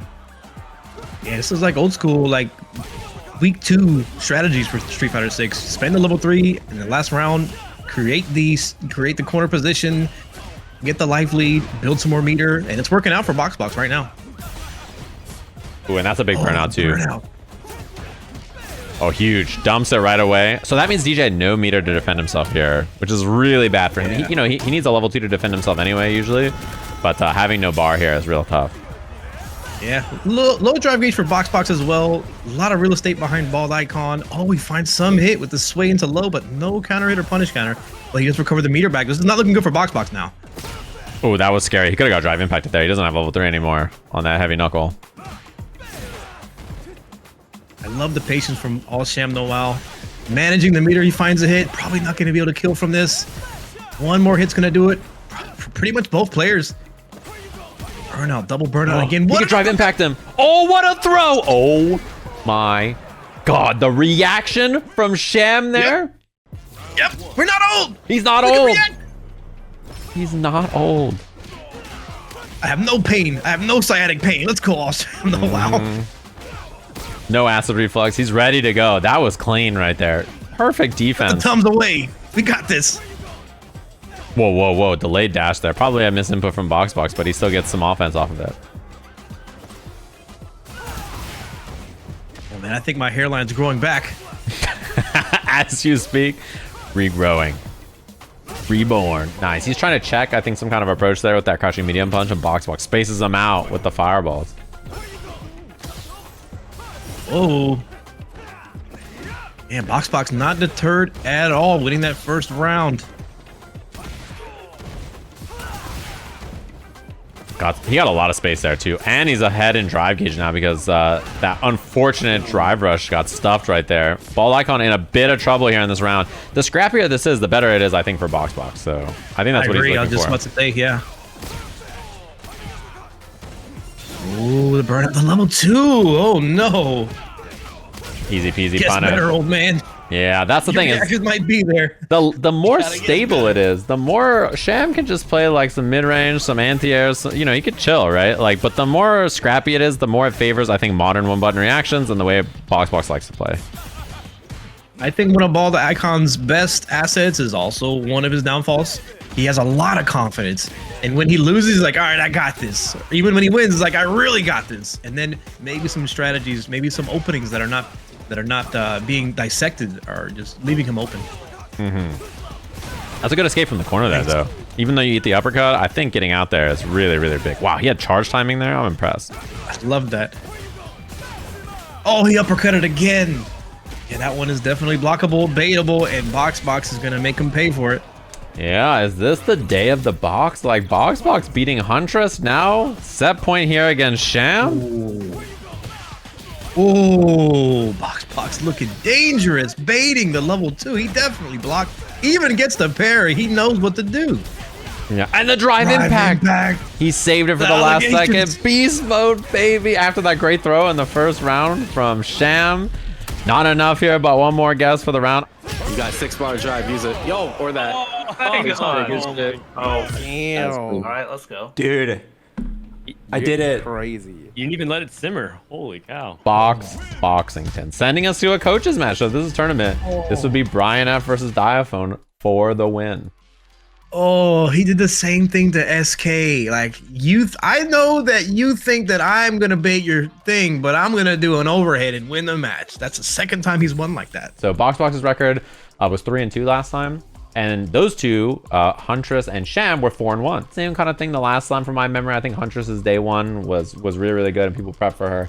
Sham's day one, really good. People are prepping for him. So this is what you see. It's a box, as Tasty Steve would say, a box in a box. There's 2 boxes. Yeah, and you know Brian F is sweating buckets. He's like that Key and Peele skit where it's just sweat dropping off his forehead like, uh-oh, I'm not prepared. I've put all my chips into my players, and Diaphone has been on fire this whole slam. Can I do it with Terry? I hope so. Terrence Bogardian. And this is one of those things too where Diaphone, you know, he's I think one of the best tournament players, if not the best tournament player in this group of coaches. He's an excellent tournament player, right? I mean, technically, Evo champ if you count the Hunter side tournament kind of thing, which I'm sure he does, but I don't know about anybody else. But, you know, he's one of those guys where, like, he's a beast in tournament. Street Fighter's not his main game, obviously, but when he locks in and plays serious, he's really, really, really good. And he has good nerves for tournament as well, which I think is an important thing. And it's looking like his main game. I mean, oh, boy. It's not looking good for our bald and beautiful heroes. Level 1 for the kill. From me. Nicely done. Good bait. And that new combo, that's a new combo that Kim can do with her buff heavy punch as well. The punishes we're seeing, where she gets the 3 heavy starter, that's a big deal for her. Amazing, perfect parry. Oh, wow. Planted. It's definitely a one where Brian F was like, I can't drop reversal that. Yeah, double can setup. I like it. That's really, really nice from Diaphone there. He saved both, so gonna dump the level 3. He has a huge drive advantage. It's 6 to 1.5 or so, or like 1. So this is a big, big chance for him to just run some offense, strip that drive gauge. Yeah, and the walk speed buff, it's a good investment, even if they somehow lose this round. Oh, Gotta drop a combo there, burnout. Oh! Man, bad burnout from Brian there. I don't even think he probably wanted EX crack shoot. That would surprise me if that's even what he wanted. Yeah, and that Terry is really good in burnout. Crack shoot, it's plus in burnout, so it would have been good, but just probably didn't intend it, wasn't ready for the result. Yeah, we saw right there, stand medium punch, arc step, the run from her. Yeah, you see how it's counter hitting there? That didn't used to be that way. So the fact that she can now frame trap you, trying to check her on her far medium punch, is a big buff to this character. She is so much better in this version of the game, I think. So a lot harder to deal with for stuff like that. Nah, Sajam, she needs an invincible uppercut, bro. Dude, just make the offense character better at doing offense, you know? Like, I don't know. Does she need the EXDP? Right. Who can say? But I think she's way cooler when she's doing this, you know, personally. Yes. And I think it makes her a unique, interesting character in the game. Not looking good for our heroes. The overhead does connect. Does he have enough to connect it? Go for the safe jump. That was a bad combo choice, unfortunately, for Brian there. This should be the kill, though. Nice. Okay. Nice recognition of the punish counter down, medium punch, connecting it to the power charge, going into the crack shoot for the deal. Meterless win for Brian F. He's looking like he's still got a pulse. Yeah, I like what we're, ooh, okay, challenging that drive rush slide. We've seen that so many times so far. I like what we're seeing. One thing about Terry is in this version, if his overhead hits you on drive rush, he gets the crouching medium punch, stand light kick tackle link, which is really nice for him. Yeah. Okay, Brian F had his bran flakes this morning, starting to show some signs of life. He's eating that special K every morning. I like the walk back. That walk back heavy punch is a lot better for her, although he was a little belligerent with it there. But a lot better for her in this version of the game because of the rain. Oh, the late throw hits Brian F. It's so unfortunate. Now he has his back against the wall. Level 3 might even do it here. Pretty close. It's still worth it to do it just for the burnout. Yeah, I think it's going to kill because of critical art. Yeah, with her especially, spending level 3 is so good just because you're going to get the buff anyway, right? So you'll take it. Wow, just enough. So Kimberly's going to have that walk speed buff. Brian F is going to go into this round with about a bar and a half. We'll see. This is his last chance for Team Unk. I like the backdash there. Respecting the options after. And medium fireball spaced out where it whips like that is really annoying to deal with for the defender. Yeah, in my opinion, I think one of the best pokes for Terry is the medium punch fireball. When you get that counter hit and a knockdown for it, you get a lot of opportunity. But the opportunity is in favor of Diaphone. Brian F's drive gauge is looking pretty unhealthy. And in the corner where Kimberly absolutely thrives, there's the burnout. Yeah, and he's doing so much medium punch arc step, and Brian he's gotten counter hit by it so many times. There's new changes to this character in this version, and he sneaks in. Drive impact on hit was very sneaky there. I like that choice a lot. Oh, maybe he thought he had level 2. The throw, is it enough? Overhead. Yes, sir. That was okay. Let's go. Oh my god! Burnout pressure. Oh my god! Corner pressure. What was Riot thinking? You can actually mash it all. That's the funny thing. I was just trying to bait super. That's actually pretty fake. With him being such a big threat, his team is looking really scary, I think. It seems like some of the matches are still happening. So Huntress versus SK is going on right now. Tune in to check that out real quick. I'll pull it up. Popped open the first one I saw. I wonder, do we know the score for this chat? Huntress does have a win on the board, but I'm not sure. This is a round ahead for SK, so we'll just about to see. Nice. 1-0 Huntress here? Okay, that's what we're hearing. Yep. Nice. Huntress, one of the toughest opponents, but did lose to, you mentioned earlier, Box, correct? Yeah, I lost the box earlier, which is a big win, I think, actually, for him. He's 2-0 on the day so far. She can level 1 here. She doesn't spend it, though. Nice. Yeah, and sometimes when the best player on paper loses, it kind of cracks them open and more vulnerable to the other matchups. What? Yeah, it's true, for sure. Wait, Team Chakotay? Let me look at what happened here with Team Chakotay. Holy, did Chakotay beat JB? They 2-0'd. Man, Chakotay's team versus JB. Fairlight 2-0'd Gumi. Amor 2-0'd Shonik. Robbie 2-0'd Jake. Coefficient 2-0'd FDX. Oh. That is wow. Team Chakotay performing outrageously today. Their record is really good. I think they have the most points by a lot right now. Wow, and SK actually ties it up 1-1. On offense, throw. On defense, you don't have. Pretty good. The drive rush medium punches. Huntress's reactions are actually working against her because she's checking the drive rush, but whiffing and ending up getting counter hit by the drive rush. Right. My favorite. Yeah, and you have to, it's like one of those things you have to have the right check at the right range at the right timing, right? So it can vary so much by how they check, they do their check and like what's going on, or they do their timing on drive rush and what button they pick. Wait a minute. Wait a minute. SK with the wake up super. Whoa. The confidence. Burnt. I love the pep talk moments in SK stream. Actually, I'm the best. Top 500 Eternity Psylocke cosplay. Yeah, you gotta be careful I got with the dive this. kicks too. She's using them a lot. So, She is. you have She's to getting it get right the now. mix One up more kicks, round. or at But least just Huntress, block them and punish. nobody you want to to make slouch her know on. that it's, I there's know. risk to it. And she was 4-1 on the first day, so this could be SK going 2-0 on the day already, which would be big. Beating Huntress going 2-0 on the day would be like such a start and a boost to her her confidence, right? For not only today but for Sunday. Yeah, and boost for the team as well. The camaraderie builds up. Or talking up your players a bit, getting that arcade experience, having each other's back. SK, she's doing it. Huntress is looking in a really bad way right now. The level 1 super is pretty clutch to save Watch the the drive dive gauge, kicks, but watch the isn't enough. Yeah, the dive kicks have been a huge problem too. That's the other thing. Wow, wake up crouch medium kick from SK, no fear. She just literally challenges with whatever. She just says, yeah, whatever. And you know SK's gonna jump dive kick again. Like she's gonna jump and try to bait the anti-air because Huntress has been trying to anti-air with stand medium kick. See that exchange in neutral? Huntress is looking for the drive rush, but SK is just walking Oh forward. my god. Nice. Oh my god. SK! Oh, I God, you conquered won. my demons. Oh my did it. god, what? After last time too, I didn't hit her once. Great timing by SK. What a plan. What an adaptation. Yeah, 2-0 just like that. That is impressive. And Wow. that's huge. The fact that Huntress, you know, she had the best record on the first day, 4-1, right? Now, suddenly, SK 2-0 on the day. So already performing quite a lot better and performing well on that. And that's big. That sets up our Shine match versus Nephew that we're going to have up next. And that's big. I had to go be a stream monster for a second and participate in the chat, excitement. I had to- Chakotay 2-0, JB. You're telling me his team won 2-0, 2-0, 2-0, 2-0, 2-0, 2-0 the whole way down? That's insane. All right, here we go. Shine versus Nephew. I'm going to turn this on. Let me grab a drink of water. I'll let you chit-chat over this, and you gamers can watch. Which match did you Shine? Shine versus Nephew. This is our last match on this round, if I'm not mistaken, because all the other matches should be done. I'm taking a look. See, I'm pulling it up. I'm like an old person next to a computer. Gonna punch in some numbers. There we go. I found the stream. I had the caller ID. I got Nephew on the top right. Nephew versus Shine.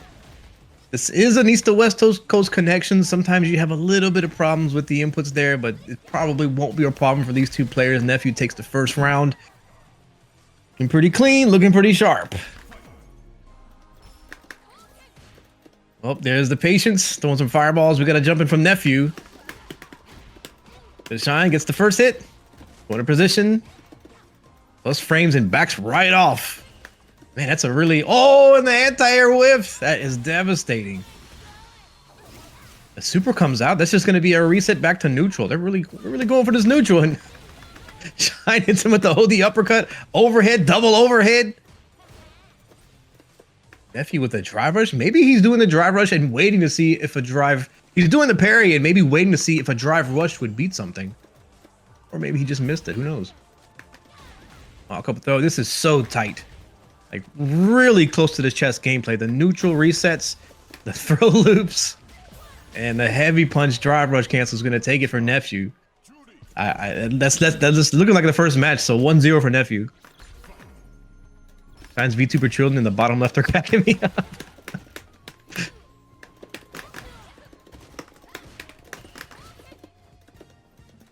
Yeah, taking a look here, you can see the neutral is so cautious, but they're just firing off on all cylinders.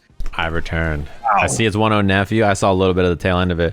This is a wild day so far, man. I think there's like a pretty good chance, based on the first two rounds we've seen, we'll have to see how it all shakes out, that like the top two seeds are Diaphone and Chakotay. That, I think, is not surprising, but also not expected. Yeah, that's a wild and cool turn of events. Their teams have been really solid so far, and I think a lot of people had ideas about who favorites are, but so far, that's what it's looking like, which we'll have to see how it shakes out. We have 3 rounds left, right? So there's a lot of gaming to be done. Woo-wee. Yeah, Team Chakotay has been grinding. And if you're watching this matchup between Shine and Nephew, this is top level Street Fighter 6. It doesn't. This is the cream of the crop. It doesn't really get better than this. Yeah, these players are very, very solid. And I'm impressed too because we saw, I mean, that Nephew JB match was so close, right? And then Chakotay 2-0s JB in their match that just happened. So like, Yeesh. Yeah. Oh, that's an unfortunate spin for Shine. I think he could have done, he confirmed the combo slightly wrong. He did drive rush. He had did a light, so he had to confirm that, and then he didn't double drive rush, and then he spent level 3. So unfortunate combo routing, but that's what makes this game hard. I think this game, more than almost any other Street Fighter game, the combos are really hard, in parentheses, decision making, not like execution. You know, it's really hard to decide what the right combo is in this game. Ooh, Nephew finding his way out of the corner with a jab, medium punch, drive rush. Now we're back to the middle of the screen. Fireballs are going to secure the neutral. Actually gets contact off of the forward heavy kick from Shine. Yeah, and that's a huge jump. That jump from Nephew was one of those that was like a bad jump, and you know what I mean, and the sense that you're you won't jump here because you're good, and then Nephew's I'll jump here because I'm good. Right? It's one of those you got to do it just because you're oh, he's gonna build level 2. Oh my god, is that enough? It's not quite, right? Not quite enough. Oh, the drive reversal smart when they're in burnout makes it safe. Yeah, drive reversal, very, very good choice there. It's one of those things that nice air throw, especially because the threat of dive kick, right? So I like the air throw attempt a lot, just in case he did a regular anti-air and it lost. Yeah, very, very, very wise from our elderly 30-year-old Shine. Mm-hmm. Knees are almost creaking, but his anti-airs are still crisp. My favorite thing too is that when you watch these two teams play, it's Huntress Chun versus SK Jury, and then the next match is Shine on Chun versus Nephew Jury. So you just see the players play it and then the coaches play it back to back. Yeah, their parents step up to the plate. I got this. Let me on there.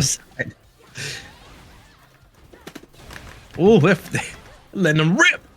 Letting them fly. I like that he fought out. So many uppercuts from Shine. I'm a big fan of Shine on the Chun-Li, by the way. I think this character is very good for the way he plays. I mean, Ed fits the playstyle as well, but his mid-range play is so excellent, you know?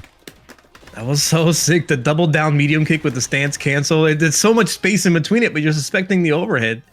There's every time I learn a new character, there's a player that I always run into who's around 1500 MR every time. And he does button, stance, unstance, button, stance, unstance, and he just does that over and over. And I know he's gonna do it, but when you don't know it's coming, it's actually a tricky thing to contest in mid-range, you know? It's fun, and it's a cool option. I'm glad that Chun-Li has it. Oh, just the uppercut to solve all the problems there from Nephew. I like that. Yeah, it's he saw what he was dealing with there, and he figured out the right solution pretty quick. He got punished on that DP, but honestly, it didn't hurt that bad.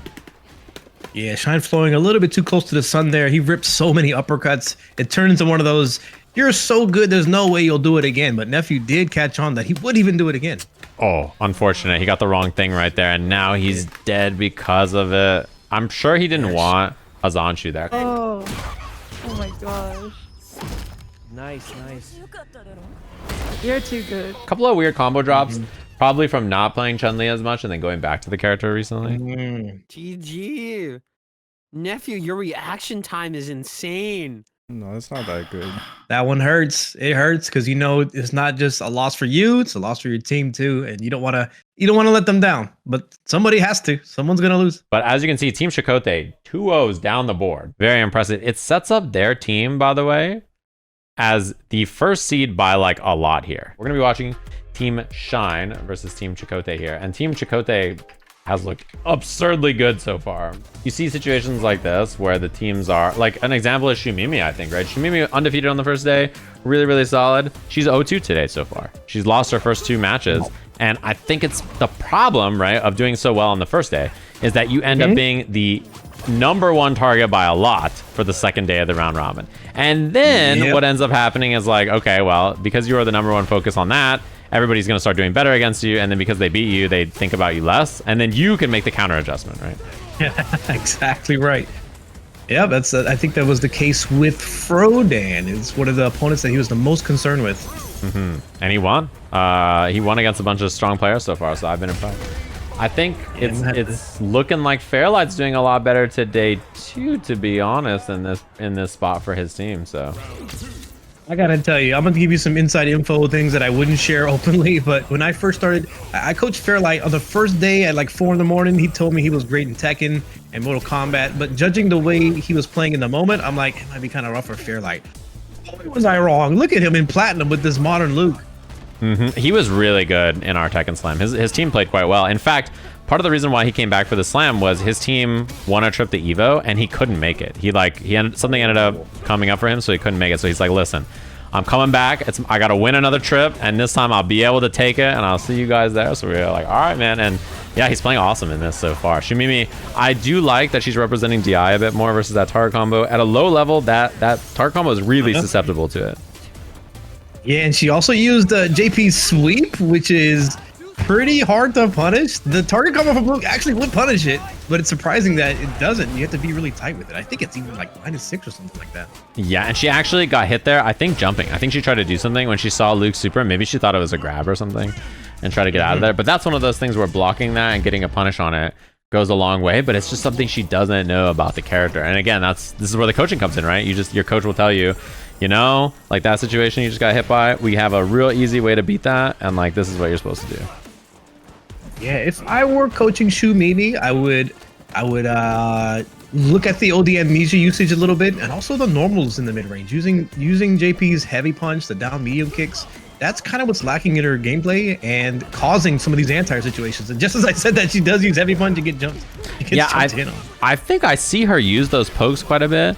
But the one thing I don't see, or the one thing I think she's afraid of, is that Fairlight's just walking at her and jumping in this matchup. And I don't think she has like a comfortable like tool in her arsenal to stuff that yet, right? Like she doesn't feel confident standing there and stopping an opponent who's doing walk up jump, right? Or like walk up, you know, drive rush or something like that.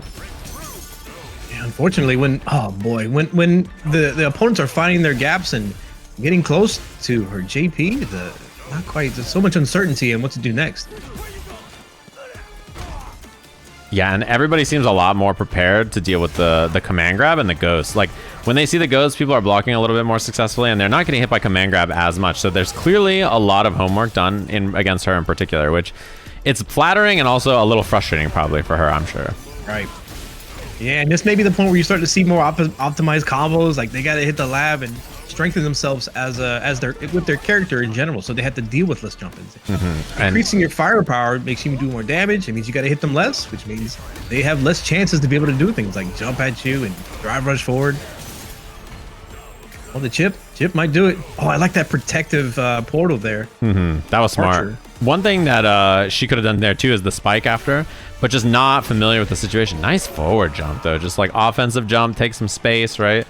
Get in there, make Fairlight have to respect it a bit more. I kind of like that idea because I think she's been playing a lot of zoning so far, and if his plan is to approach you so often, then if you can make some of the offense your own, then that's probably pretty good. Yeah.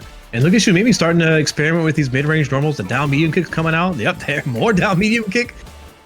Yeah, you Extra gotta block fight on that down medium kick. You gotta fight for that space. That's how it works, and I think, you know, that's an adjustment she's clearly making right here, which I like to see. Yeah, and you're seeing these close range departures coming out. Unfortunate OD amnesia, possibly an input error. Yeah, I think Still the first crouching light kick was probably the amnesia attempt, and then she got it after. Yeah, that command grab has been jumped successfully, I think, basically every time. It's probably stuck in her muscle memory. Oh my, she's level 3'd him. It's probably stuck in her muscle memory, but I think a lot of people have scouted that. And on top of the command grabs getting jumped over, but Fairlight's probably kicking himself in the butt right now because he definitely could have DI'd back right back at that. Yeah, the counter DIs have not been in his hands so far. That's one thing that he's been struggling a bit to deal with. Have you ever thought about the connection between JP and Q, how he almost steps on their face like Q does in Third Strike? I saw somebody post about that and was like, is JP Q ? And then that made me mad. So then I didn't think about it again. But you are, yeah, that is a good point. Nice. Ooh, the close range departure coming in very handy. Another jump in though from Fairlight. And he's been pretty successful with it, so I think it's like a why not option. Yeah, do it until it doesn't work. I think that is the nature of the wow. Very impressive. The right choice from Fairlight, but just a little bit too late. Yeah, I'm impressed that she knew she was ready for that. The command grab. See, that was the problem. You did it way too close. Full screen command grab. That's where it's got to be at. Yeah, and it's hard to distinguish those two options when even if you are an experienced player, but when you haven't seen them 1,000 times, they're a lot more tricky. That one right there, that's the kind of range where Fairlight has been jumping in a lot more and having a lot of success. Yeah, and when you don't have the experience, maybe you think if I jump over this one that's too far away, maybe I'll get anti-aired. And you're just stuck in the moment with decision paralysis, I guess. This is what she needs. She needs more Ghost and a Pierce. Yeah, because what's happening, perfect. This is a perfect adjustment. What's happening is she's doing Ghost and then doing command grab, and he's jumping. But if it's Ghost and a Pierce and he's jumped, then you're good to go, right? So you got to use the spike a bit. This adjustment was perfect, by the way. Like the thing she's doing now is exactly what you should be doing to deal with what he's doing. Yeah, and that DI under the jump into side switch, chef's kiss. I like that. Yeah. Oh, the only fireball contesting the neutral, but puts big jump. Nice. Nice. Good job. Good job. Thank you. Okay. Are you stressed? Oh, I did it! I thought there was more. No, you're good. You're good. You're done. Nicely done from Shumimi. Good adjustments there. I don't know if that was her recognition, a coaching recognition, or a combination of the two, but seeing the gap that was, like when I throw Ghost, I command grab after, and then he's jumping, just doing Ghost spike. Sometimes it's like you overcomplicate things by command grabbing and doing tricky stuff. Ghost spike is gonna take you a long way, I promise. You can Ghost spike all your way to master, basically. Like that's the simple, effective solution for a reason. As much of a target Shumimi possibly had on her back, she has to figure it out in the moment, catch up to what they're doing and, just adjust. And the coaches can help you here and there, but at the end of the day, it's up to the players. So a lot of credit goes to Shumimi for figuring that out. Within the same game, even, like, these jumps are happening and she goes to, like, resetting things, going for the spike, doing different options. So impressive that she not only heard the advice, but implemented it so fast in a situation where there's a lot on the line, a lot happening. In the close range departures, I think that's what really opened up a lot of space for her to get a little freaky with it. Yeah, it's important too. So we got the modern Honda, the Monda versus the Med. And this matchup was really fun to watch last time. We saw a lot of the long range headbutts and stuff, get uppercut, and it was such a fun back and forth between these two. Yeah, I love how the conversation develops when these players are just so inexperienced, non-derogatory, and you just see Street Fighter evolve right in front of you. Yeah, because there's so many broad ideas that they both have to like solve and come up with in such a fun way. I actually really I don't think I saw Mogu do that before. She did stand, medium kick, drive rush, jab, throw. I don't think I've seen her implement that much into her game plan. I really like that. Yeah, I love what Amor is doing. Amor loves when something is working, do it. Keep hitting that medium punch. You figure it out. I'm gonna keep doing it until you figure it out. It's setting up his drive impact so well. Almost with the kill there. Perfect. Position, safe headbutt. Oh, double parry. She recovers first, attacks. Her advantage. Round goes to Amor. I love it. I love that she's doing the sequence medium punch and then light medium target combo headbutt is like a why not, right? It's one of those things that you should just do over and over and over and over. It's really good. It's like an option that will never not be effective for you, basically, It's real at the highest level to play. If you want to look at it, it's +2 on block into a 5-frame, 3-frame window. Confirm the target combo. You're good to go. Yeah, and we see again there Mogu with the stand medium kick drive rush, representing a bit more throw. It's a new option she wasn't using with her drive gauge very much before, so I like that we're seeing that here. A bit of an early headbutt causes a little bit of a scramble. Oh, the drive reversal not punished, but that's all right. Yeah, maybe kind of tough for Ed to maybe you got to do down light kick, and it's like an individual skill you have to develop. How do I punish drive reversal with my specific character? What's the best way to do it? Yeah, the easiest thing, and I'm seeing it a lot even from top Ed players now, is they just throw it in this patch. A lot of the Ed players are just taking the throw for the punish on the drive reversal now. Really intense. This is not the best position for Honda. You don't want to be chasing your opponent around. And Amor knows she can't just throw out headbutts. Mogu's very sharp with the modern uppercut, but an uppercut there is no good, unfortunately, for Mogu. And Amor really solid. I like a lot of the play that we've seen so far from her Honda. It's improved a lot. I think I kind of expected her record to be very good on the first day of the round robin, actually. But I think she didn't quite play to the level that I thought she would. I thought she would do a lot better. And what I'm seeing from her play here, it looks a lot more solid. She's 1-1 on the day so far, so we'll have to see after. Yeah, she's much more well-tempered in so many aspects of her gameplay. Like, she's becoming a true Street Fighter player, not just run the cheap stuff. She's got a lot of good decisions that she makes over and over too, and she's quite good at like finding new options and then just like adding them to her play, and like a lot of it looks a lot better. This kind of medium punch walkdown stuff, I'm a big fan of so far. Yeah, this round so far is looking in favor of Mogu. It's a there is a chance drive gauge is pretty low for Mogu, but the health at this point is a big problem for him. Or nearly anything will win the round for Mogu. I love this. I love that this thing has been added to her gameplay. That's not an easy idea to teach someone, and she's doing it really consistently. Representing that medium kick in mid-range, getting a lot of mileage off of it. It's really cool. Neutral's looking sharp, looking so good. Like, look at them dance around the normals. I sense that Amor is looking for that medium kick whiff from Ed. Like, I wouldn't discredit that. Yeah. Nice block on the pressure there, and I like the light kick challenge. Yeah, perfect. Both of them did the right thing right there. Oh man, the last time these two met, that light target combo from Ed had such a strong presence, but I think Amor labbed that out and knows the options now. Yeah, I think you're absolutely right. That was definitely like the thing that she kind of farmed with the most, right? It was a lot of just represent this over and over and over, and Amor seems a lot more comfortable with it now. Oh, am I in your head, Mogu? What's up, Mogu? What's up? Am I in your head? Oh, I'm in your head. Dude, look at this walk-up medium punch from Honda. Look at this space being collected here for free. Like, Amor definitely has a lot of new ideas. Wow, what an that was absurd. Oh! This is gonna be enough. Oh, We created a fucking monster, dude. She's just talking shit the entire time. That was really well played from Amor there, actually. She did everything right, basically. There's not a lot of like holes you can poke, and I think the decision she was making. Like, you expected Amor to do really well the first round robin, but you know, the performance was okay. But then she's in the position where she has a lot of room for improvement, and she did. And our next match should be a good one too. Joy's record was great in the last round robin. She played really, really well. But she is up against the undefeated Robbie Rodden in this scene, aka Justin. Wow, Robbie Rodden. There's something about names that start with an R. Roy Kiato, undefeated up to a certain point in the previous slam. Also with a somewhat underutilized character. Yeah, that's for sure. Manon and Jamie, as you just mentioned, underutilized character. I think it's hard to prep for something like a Manon, you know?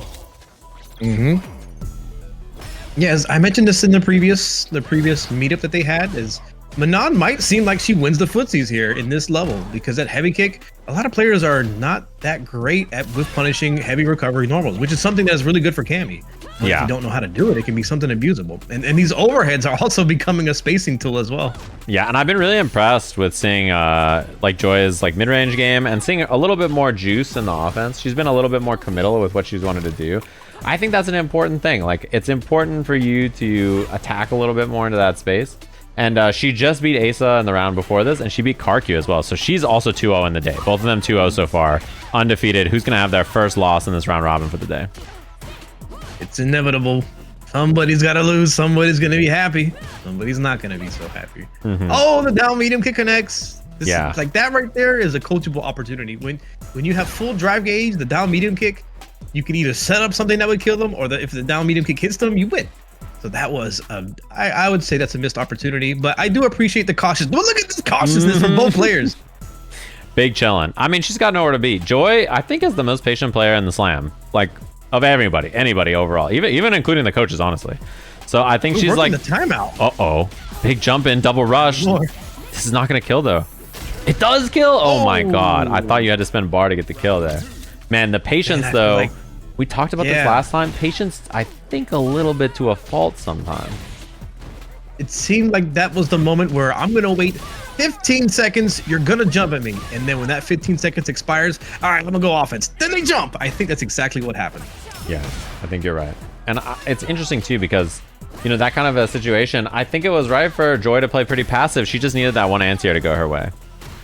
You just needed to wait 16.5 seconds, and she would have won. Yeah, exactly. Nice jump out, no punish, but good read from Joy.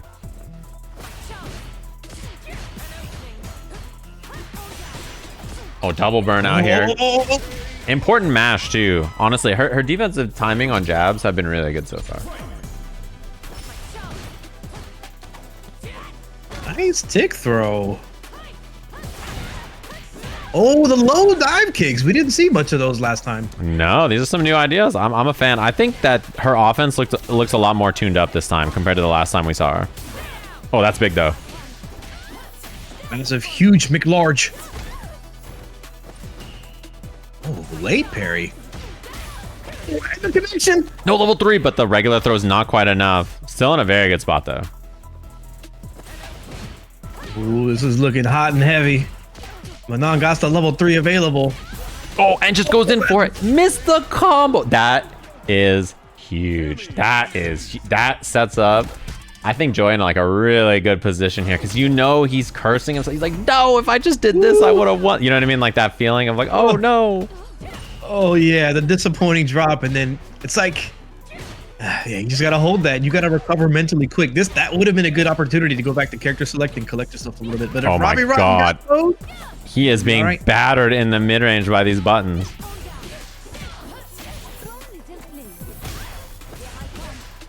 All right, nice confirm, but unfortunately, very expensive one. Yep, burnout, jump in, nice back medium punch. We discussed last time how Curious Joy has excellent anti-airs, but sometimes the spot that they're standing and the anti-air choice is not quite there. But there it was, and now we're seeing the payoff. Mm-hmm. And a big cash out too. Oh, one hit will do it now. Double burnout. Oh! Holy, this is very scary. The dive kick loses. And level 1 on wake up. What a choice, knowing that the chip was a threat.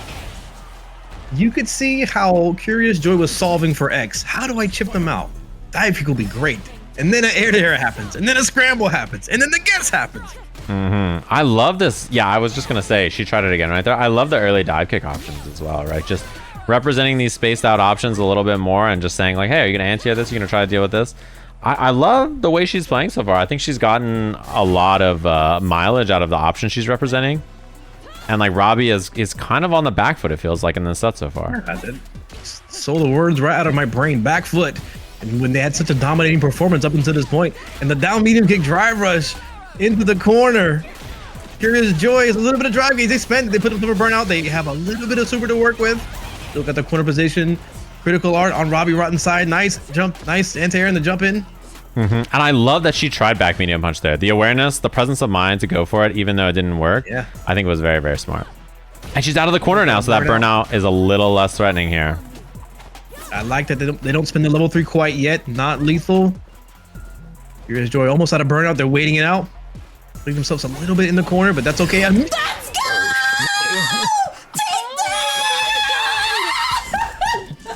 Man, Joy really likes Japan, huh? I think she just broke her mic. I don't even hear her anymore. She's gone. And just like that, our first loss for Robbie here in this round robin. Joy 3-0 on the day so far. So I don't think we have anybody in any tier now who's stayed undefeated. Impressive stuff. That's huge for her. 3-0 on the day. You got to be feeling good about that. To be able to be the top, those are the top 2 players in that seed, right? So to be able, as the second one, to beat the first seed is like a big win because that means you could beat everybody. That was so cool. Curious Joy has a habit of using Hooligan in the clutch, like to close out rounds, and usually she does the command grab. Yes. This time, as soon as her gauge recovered, she fired off the overhead, and it worked. And what I liked too was that she did Hooligan a couple of other times, and Robbie started crouching heavy punching it or like trying to hit buttons to it. Like she tried throw earlier, and Robbie went under it with crouching jab for the Manon. So she knew, oh, you're thinking about my Hooligan grab. I can go for this other option. She planted the seed and then let it kind of ruminate for a bit. Got the win earlier with the Hooligan grab also, and then was like, Bet. Cool. Looks good to me. Like, I can just send this. Hold on, I'm getting some intel from the chat. Curious Joy broke her microphone from screaming. I that brings joy to my heart. You gotta feel good. I mean, if you're not feeling good about your own wins, like, who's gonna feel good for you? Yeah, yeah. And it's just that team camaraderie that makes it even better. I'm sure Team Shine is hyped. Shine's been getting his ass beat, and you know he's got to get hyped for the rest of his team. That's just how it goes. You know, it's good times out there. As we have Coefficient versus Huntress. This was Huntress's loss in the last round robin, I think, was to Sham, right? And then she beat everyone else.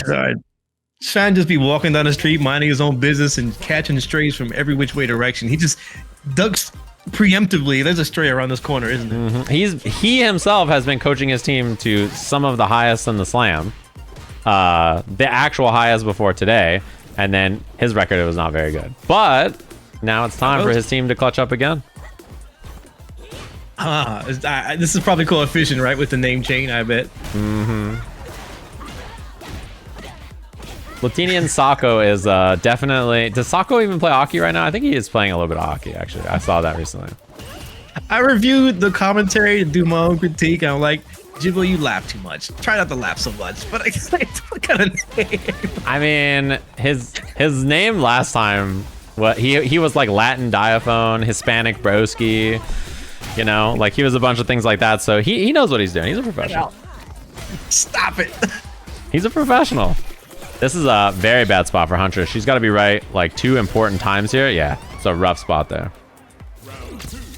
Ooh, okay. So what happened? Coefficient won. Nice. Yeah, clean gameplay though, I have to say, from Ko there. He was in a pretty bad spot early in the round, and then he cleaned up in a way that I think is very important. Particularly because Chun-Li burns out a lot. She's one of those characters I think that tends to burn out. She spends a lot of drive gauge doing stuff. And because of that, she's pretty susceptible, I think, to ending up in a bad spot against Aki. Let's see the match. I'm noticing that Huntress is, I believe she used to be above 1600 MR. Please correct me if I'm wrong, but I wonder if she had a rank session and maybe it didn't go so well, and maybe that's affecting her confidence a little bit. That was my favorite thing about the slam, is that their MRs went down as the slam went. Because they're like learning new things and then playing ranked after, and then, you know, when you learn a new thing, you lose in ranked. So then they all just would like go down, and then they would all be sad. But like all of their MRs went down, you know, like it happens, right? It happens. My MR went up, but it didn't matter. That's about me. Well, maybe the coaches are the only ones who gain some MR. Yeah, I had my own training arc. Like this coaching only thing is not working. I gotta be the one, but it's just tough. This whole event is tough, but it's so rewarding, and it's so devastating when you lose, but it's all worth it. I love the combo choice there from Huntress as well. I think it's interesting too that she represented Drive Impact as like a wake-up option, knowing that Ko is going to do something like Drive Rush, forward heavy kick. And I love the pickup off of the legs that hit airborne. She still got the uppercut off on that. Very smart. Very, what's it called? The situational awareness is pretty good. Yeah, and that corner pressure with the jabs, her stand jab pressure annoyed, I think, every player she played against last time. Basically, everybody was like, what do I do about her just jabbing me to death? Like, she's doing jab, walk, jab, crouching medium kick, right? So I think that her spacing and understanding of how to use tools, like basic tools like that effectively, is very, very good. Yeah, big topic of discussion with B. He was having a problem. He didn't really even know what that medium punch was, that it was plus frames, and then the things that follow up after it. You don't know what you're dealing with initially. It's all a big scramble and gramble. You don't know exactly what to do. Oh, and a cross up. Oh man, she's having so many execution errors. She keeps missing stand medium punch, crouch medium punch, spinning bird, and then right there she had a big drop as well. So a lot of drops on her end actually today. Maybe the nerves. Yeah, that big level 3, not gonna quite do it, but it's gonna help the drive gauge so much. So she doesn't get burned out. You definitely want to be burned out against Aki, and the jab is gonna do it. Walk under. She got a good walk speed. I like what we're seeing so far. I like when your plan is what answers something that you weren't expecting anyways. Like maybe Huntress was gonna walk up and jab, but then you're walking up, just happens to go under the jump in. I just use a jab. Boom. Yeah, it's perfect. And her jab is, I think she's got the best standing jab in the game, right? So like, you know, it's difficult to deal with for basically every character in every position. Nice awareness from Coefficient, just anti-jump. They saw the parry early, and Huntress can't release the parry at that point. Easy punish. Yeah, has to drive rush cancel if you wanna keep yourself out of danger there. Huntress, Coefficient is buying some time to build up that drive gauge back. I like this strategy. Huntress finding the hit though. Both drive gauges are pretty low. Level 1 super is really clutch. What a read there. This is going to put it in Coefficient's favor. This name is throwing me off. I keep looking up and seeing Latini and Sako. If it makes you feel any better, Red Riot Ross's name was like Ron something, and Tasty Steve kept calling him Ron the whole slam. Yeah. Ronsky, I believe it was. Yeah, it's just Ron every single time. Oh, counter hit. Overhead reset. Big. It's confirmable off of that overhead. Nice. Love the pressure there. Really, really textbook.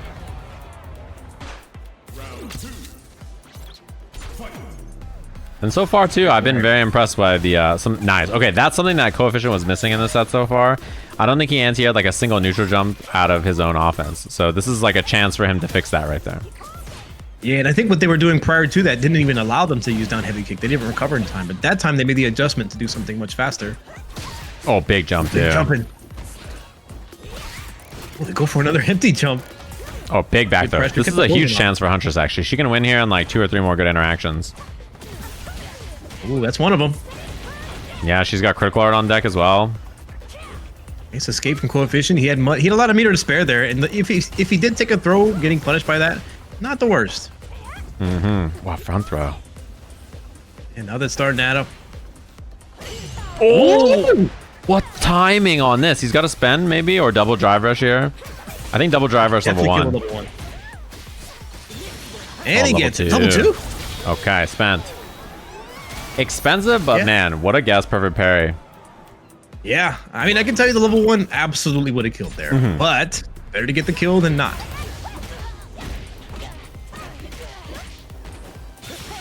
Oh no. Yeah, and the awareness from Huntress. Nice combo choice here too. Oh, she missed button into drivers there and just got the parry instead, but still a very good spot for her. Her drops are, I think, the biggest problem she's had so far today. Yeah, and possibly that frustration uppercut could have cost her the whole thing, but it did pay off. Still in there. Yeah. Nice walk-up throw. This positioning is very scary though. Jump out, and she didn't go for regular cross-up. She did the stomp. What? I think he was mashing super maybe or something and got that instead. Oh, chip is a big problem now for Aki as well. Oh, she tried. Oh. Yeah, level 2 again. Yeah, it's gonna burn him out. Level 1 might not have been enough to burn them up. The level 2?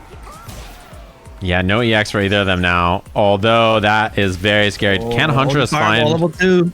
She's got to find something through. Chip is a big factor. Do you bait the super or not is the question, and he does. Oh God, dude! God, dude! That's right.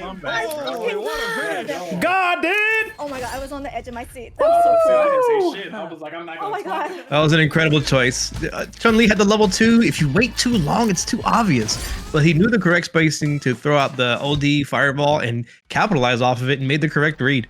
Yeah, and that sets up, I think, a very important match between these two here, especially because ElChakotay's team has looked so solid and Shine's team is not that far behind on points. If you're a coach, this is probably the coach's match you are most concerned about, right? Like dealing with ElChakotay, because Lily is the least common character. It's the one you have to brush up on the most. It takes time away from your players if you do that. So it's such a big threat to have this character perform so well. And ElChakotay sitting on that legend rank, it's that button on that bottom of that shirt is screaming right now. He is 496th legend, just holding on. I think he's northern East Coast kind of. East Coast is brutal. I can tell you from experience. It's hard to get even just 2K MR and maintain it. And you know one thing I just saw, Boxbox beat SK. Boxbox is undefeated so far today as an update. Crazy slam we got here. Yeah, and I think Froden is undefeated so far for the day too.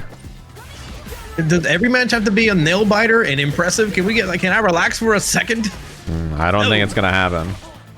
Yeah, and Huntress has not won a set today, which is wild given that she was top seed last time. So, and she was 4-1 on the day. Jab out from Shine with his pumpkin head. Been hanging around so many VTubers, he's got to get the pumpkin spice latte. Little PSL.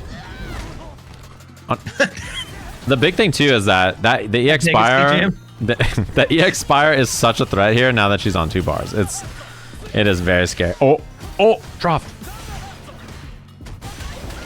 Oh, Chip, nice. Chip. I like that. Big fan. He's got so much tech.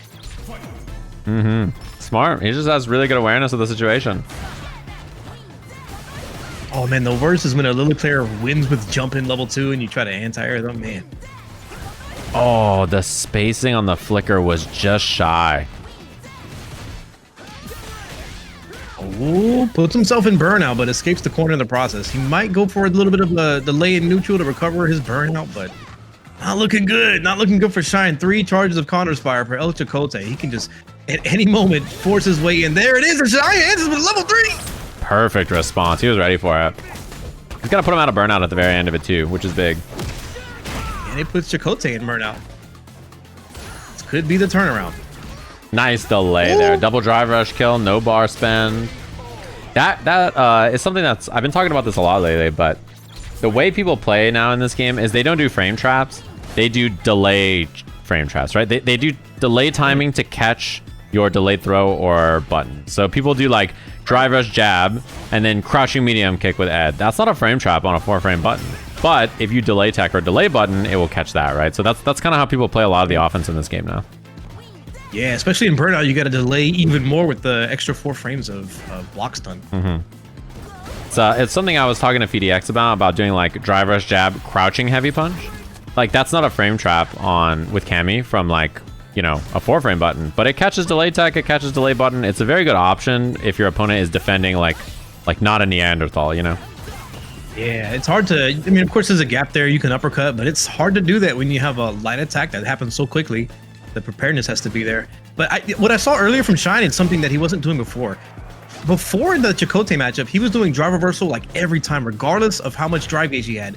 But now he's ahead in drive gauge. So drive reversaling these counter spires is in his favor.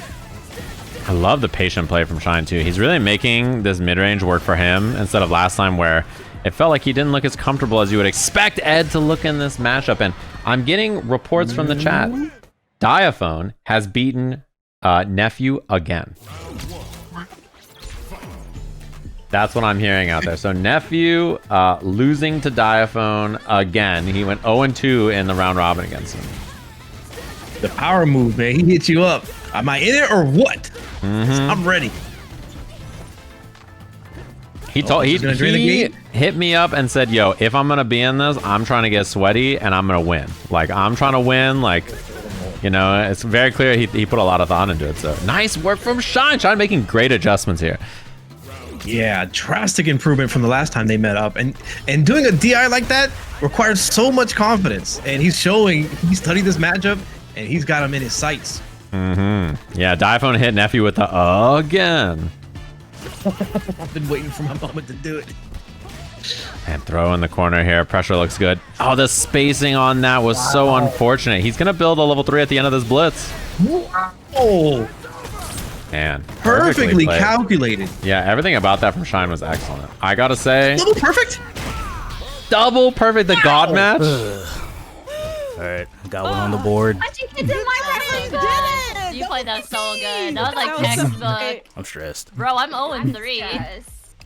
I'm pissed. That was excellent. I mean, Shine played this match perfectly. Like, not just because of the perfects, but the adjustments he made, I think, on how he spent his drive reversal and also his positioning on screen and the way he fought in mid-range was way better. I think it's very easy if you're a fireball character like Ed or something, or like a character who holds space against her, to get lazy and like give up space and then let her get stocks and then suddenly be like, oh shit, I wasn't supposed to do that. And you run in and like try to like, you know, then you try to scrap, right? If you can hold a space against her that lets you reasonably threaten things and she doesn't get resources, it's much more effective than, you know, giving the whole space and being like, oh, she's a close range character, I should go full screen, right? So he held a much better space, I think, in this set. Yeah, he did so many things well. He hit him with the Roy Jones Jr. He said, y'all must have forgot I'm a beast at this game. Don't forget about Shine. I might be getting roasted by VTubers, but I still got hands, my friend. Mogu was saying, Shine, can you teach me Mai when she comes out? And he says, I need to teach you the Bible. That was his response to her asking about learning Mai. So it looks like Brian F versus JB is happening right now. We can jump over and check that out. At Byron F. I'm being intentionally funny. What? Dude. He's the funniest human, man. It's wild. All right, let's see Brian F if he can lock in here. In round 1, bro. No, is he getting flamed by his teammates already? Nice whip punish. Nine, I can only imagine so. You know how it is. I think Shine played well enough that you can't flame him though. But now it's whether Brian is getting beat up by his teammates for these tornadoes. Uh-oh. Well, Brian has a lot of meter. He's pretty far behind in health. But JB is pretty far. He's in the drive gauge is looking pretty tough for Brian F now. Wow, that JB DI was interesting to me. I wonder if he was looking to I wonder if he was looking to what's it called? Beat a heavy kick. Also, JB throwing meaty whirlwind shots that aren't meaty. Yeah. He's in throwing whirlwind shots that just whiff, and then Brian's trying to parry them, and then he just loses drive gauge. Oh, what a perfect parry on the burn knuckle. Back to the corner with Yi. Oh, the mix up. Mix up. He yells it and you still get hit. And you're like, well.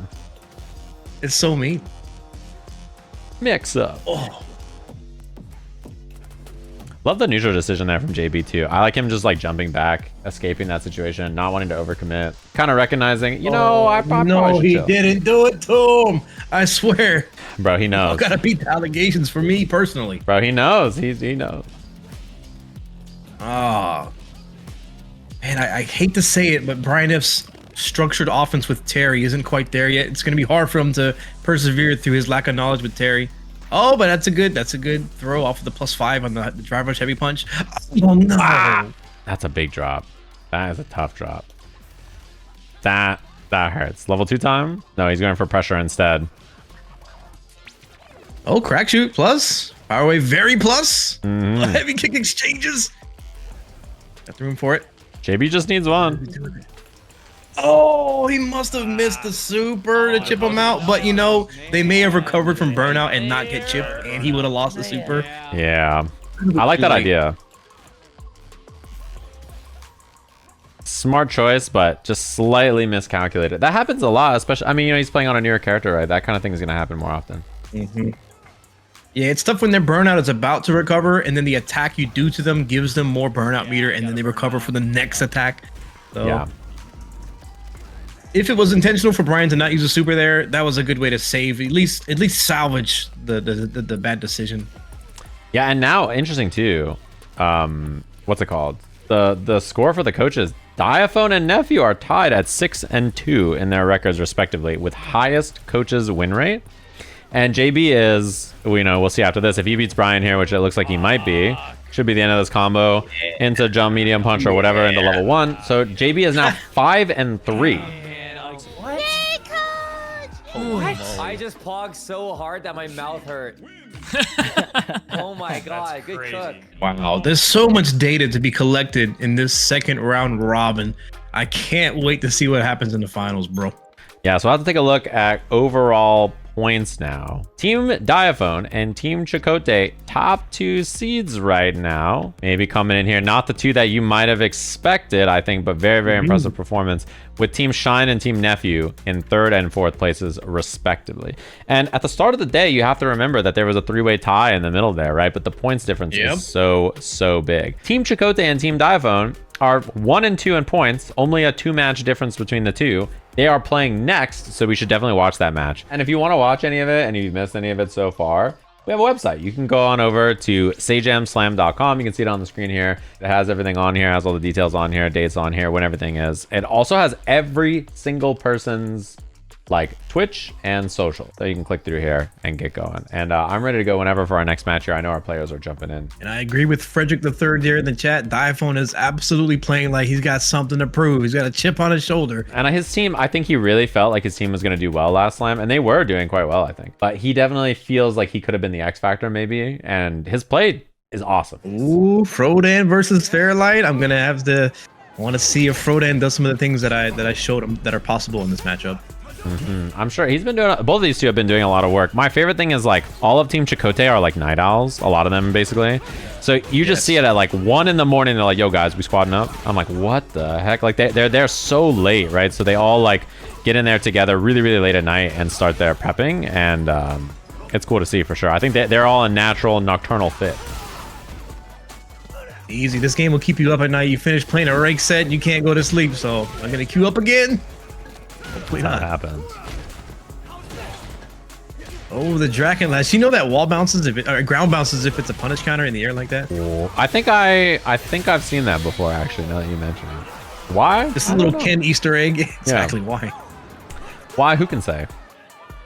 But yeah, I'm impressed so far with all the performance we've seen from both of these two. Fairlight's had a big glow up, I think, today's performance as well. He's played awesome. And so is Frodan. Frodan's undefeated so far on the day. I'm pretty sure he's 3-0, if I'm remembering correctly, which is very impressive. Oh, the 3 lights. Not close enough. But yeah, just to your point, I'm not sure if you were to pick an MVP, I don't think it's possible to figure out who's the most improved. Yeah, it is very hard to say. I gotta say, in this first seed, the fact that Frodan is undefeated so far in the day is a big deal for his team. I mean, these points today have really been hard earned for every team, and like their team has gotten a lot of it off of the fact that he is undefeated, and Boxbox as well. Him and Boxbox undefeated. Yep, and when somebody contacts me for coaching, it means they're going the extra mile. Like they really want some isolated help. And Frodan, I've worked with him twice already. Oh, big jump in. Ooh. Gets most of the combo, but still a very winnable round. Oh, nice.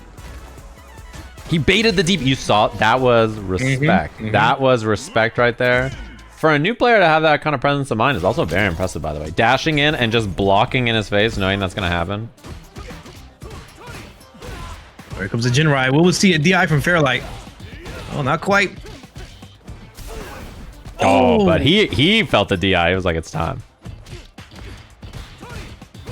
You can see those transferable skills when somebody is so great at the game that they play and then they dabble with something so foreign like a fighting game. You can see the wheels turning and how they solve these problems and how they're structuring their offense is so cool. Like, yeah, you can do it. Fighting games. And he has so many good ideas too. Both of them really impressive, I think. To learn all this new stuff as a new player is really, really, really, really good. Way, the inclination to block. I may have had an influence there. Look at this patience. Oh, the purpose throw. Punish counter on the parry. And he was ready for it this time. I like that Fairlight is representing that option sometimes, right? Because we saw that it made Frodan think about it in the first game. And it actually won him the game. So like that kind of an option is an important thing. Oh, maybe an input error there. Yeah, jump in, heavy DP. Uh-huh. The walk up and trying to fireball turning into an uppercut is a very common problem I see with a lot of players. And outside of the slam too. It's a really common and easy thing to get on accident. Oh, he's still representing that Dragon Lash to get in neutral. The jumping in on the modern controls is dangerous. The drive impact connects. How is Frodan gonna? Oh, he connects it with the level 3. Okay. And I like so far that we've seen he's willing to dump his meter on combos like this, like pretty consistently. And you know, he's playing on classic and Fairlight's playing on modern, and it feels like his anti-airs have been a little bit more consistent actually. I agree. And I also agree with that level 3. On paper, it's not the most high value. It could be done better, but whatever. It's better to spend it and then start building your meter back up than to hold it. Yeah, exactly. I think if you can combo into a level 3, especially in a round you're winning already, or like in a position that's good for you like that, you might as well.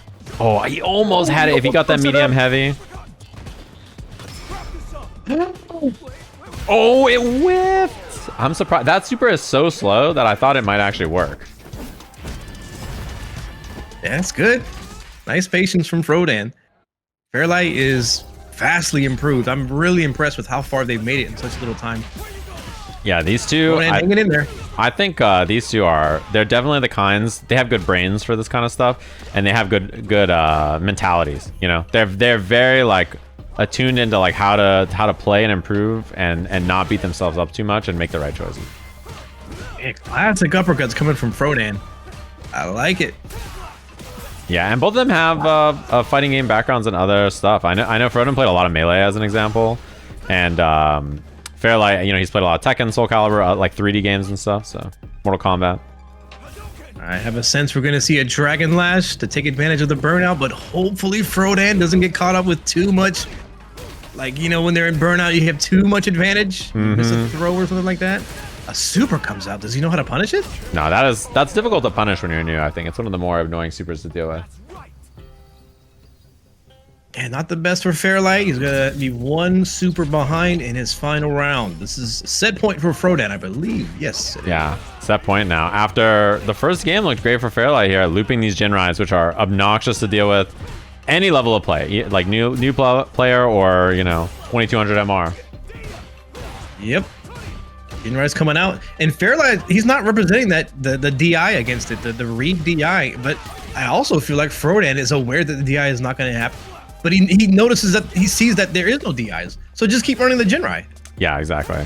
And I like the patience on Fireball where Frodan doesn't feel the need to throw an immediate second one because he's worried about the jump. And same thing with Fairlight, right? They're both thinking about the option. Oh my goodness. Still connected. Is he going to uppercut again? He does. Yeah, he knows. He's got the right idea, and that's going to get him hit. Yeah. Something that Fairlight's been doing pretty consistently, reacting to those drive rushes on knockdown with Wake Up Super. Reversal? That's a punish. Ah. One round apiece. Yeah, just like that. This has been really close. And I love that we're seeing so far so much like smart offense from both of them, like recognizing what the other one is not only capable of doing, but like actually going to do, And as much as I'd like to see crisp anti-airs, and Frodo has shown some, there's some anti-air angles he's just not seeing. And he just blocks. He just lets it breathe. Yeah. No need to risk it. If the angle is weird and you're not comfortable, don't do it. If you're comfortable, pick the option. If you're not sure, you don't have to. Bold DI from Fairlight, but it works out. A bold uppercut from Fairlight, but it works out. Oh, that's big. Nice punish on the lift uppercut. Yeah, he's ready. I think that's one thing for new players. Even someone like Asa, who's Diamond 4 as like a new player, he's not the most comfortable of picking like a good punish when nice anti-air when he sees something like that. Ooh. I like how he goes for the killing blow. He does a drive rush throw, and that's dangerous against uppercuts level 2s. Oh, that's scary now too. Oh, I wonder if that was a wake up of his own. It missed the Dragon Lash. Chip is now a big factor as well, so you have to watch the jump. All right, let's go. Oh my god, this is so tense. Fuck, so tense. My god. Oh my god. Rodan is such a demon, man. Some of those neutrals there, you played really fucking well. This guy is cracked. We were on the same wavelength there. I was worried about the jump, but unfortunately, Fairlight goes for the tackle. Maybe a misinput, but the fireball from Frodan. Confidence. It takes confidence to throw fireballs like that when your opponent has been jumping so much. And his anti-airs were really, really good. For someone who's playing classic control, to like anti-air that consistently, and his combos too. He doesn't have modern auto combo to help him out. He's been doing medium heavy target combo, like DP level 3. He's been doing lots of like simple, effective, good options.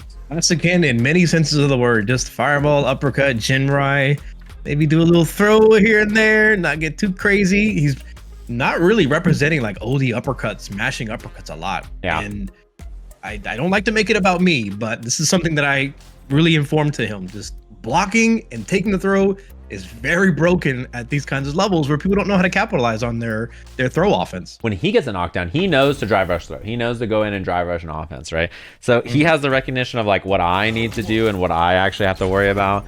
And also the recognition of like what my opponent wants to do on offense as well. So good decisions all around.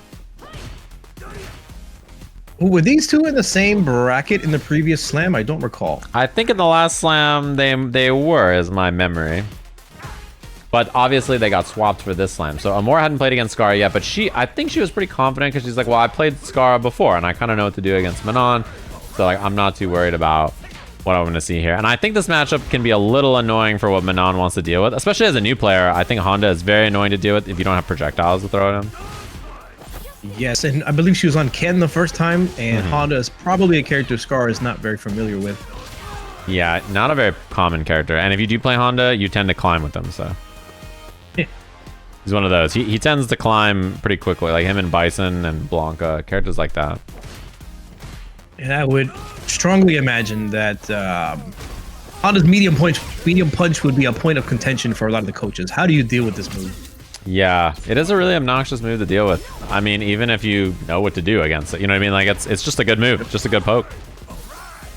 It's plus. It goes far. You can like harass people with it. Strips drive gauge well. It's just good. Oh, I think she tried to go for the headbutt, but accidentally got the 100-hand slap, the hungry man slap. Reversal. Okay. Nice. Yeah, I love it. Oh, that's scary. I love the mid range though. Yeah. This level, it feels like Manon has great footsies. Like that heavy kick is so annoying to deal with when you're not really familiar with punishing high recovery normals. Nice, and an easy peasy punish. Scar does nothing fancy. He hit a lot of heavy kick. He hit a lot of like solid, safe options in neutral. He didn't get. I think the one thing about Honda is it's very easy to get in the mud with him, and like feel like he's swinging, I'm swinging, right? And that kind of gets you blown up. And we're not seeing a lot of that. It's a lot of like, I'm gonna just play safe and sound. I'll let him do what he wants to do. No need to get scrappy with him. Like just chill, you know, take it easy. Yeah, and it seems to be like the jump-ins are the major problem for Amor right now. And of course, Honda has headbutt, but Manon has a low jumping heavy kick. You got to do it a little bit earlier than you might be comfortable with. So you gotta be pretty snappy with your anti-airs in this matchup. Oh, nice. One comes out, the hands are the medium punches. Yeah, she had the response ready. That is an annoying thing to deal with if you don't. Yeah, I mean, we're gonna see it again here. This is a very, very annoying thing to deal with. She is gonna be out of burnout first though, so like not that bad. Yeah, I like the block there. If you're a nerd like me, you would say get hit intentionally and take your turn back. It's got less blah blah blah blah blah blah blah. Yes. But she just blocks it out. Yeah, but that is the right move, especially if you're new and you don't know too much about the situation. Yep, good responses, supering back, blocking it out. But still, this is set point for Skara. Good stuff so far. I like what we're seeing from Skara. And I think Amor is not far off of making some key adjustments in this matchup either. She's got the right ideas. The command grab after the headbutt is an annoying thing to have to deal with for sure too. Ooh, she gets the frame trap off of the modern control auto combo. Okay, we got the corner. This could be the turnaround. Yeah, it out this time. Takes a turn. I was gonna say I don't know if Skara knows the frame data on the EX punch walk or the EX hands or anything like that either. So most people don't. Yeah. Nice, and that's something that Skara's been having a lot of problems with, completing that specific confirm. Got it. Yes, sir. All right, let's go, Skara. And achieved. Let's go. Let's go. That's good. That's good. Wait, that's the first time I hit that on tourney day. Holy shit. Let's fucking go. Nice. Man, I still don't know if I've hit a knuckle combo yet.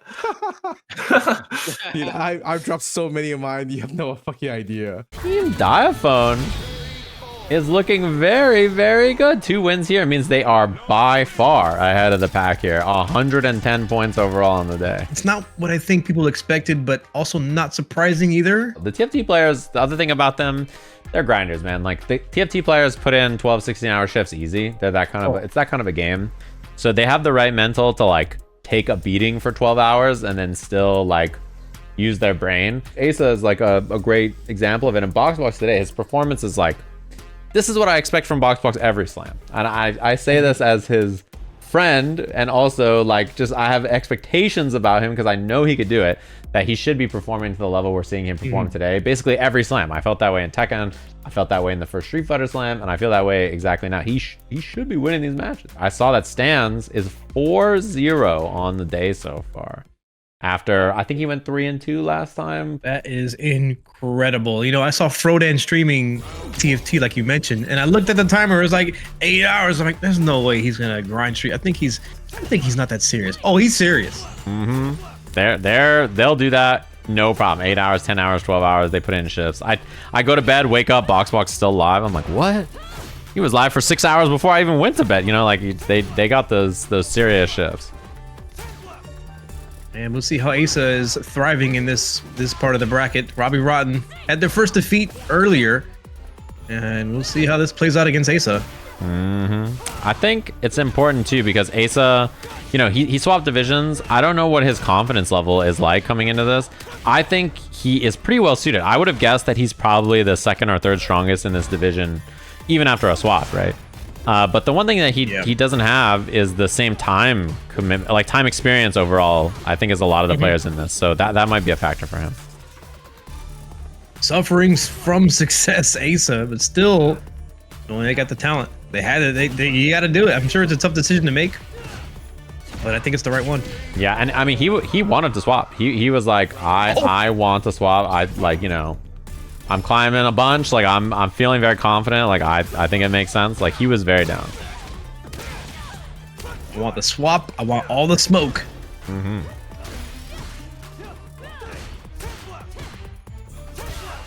And I think this matchup especially is a very winnable matchup for him in terms of the character matchup is one that I think that a lot easier for someone new to play.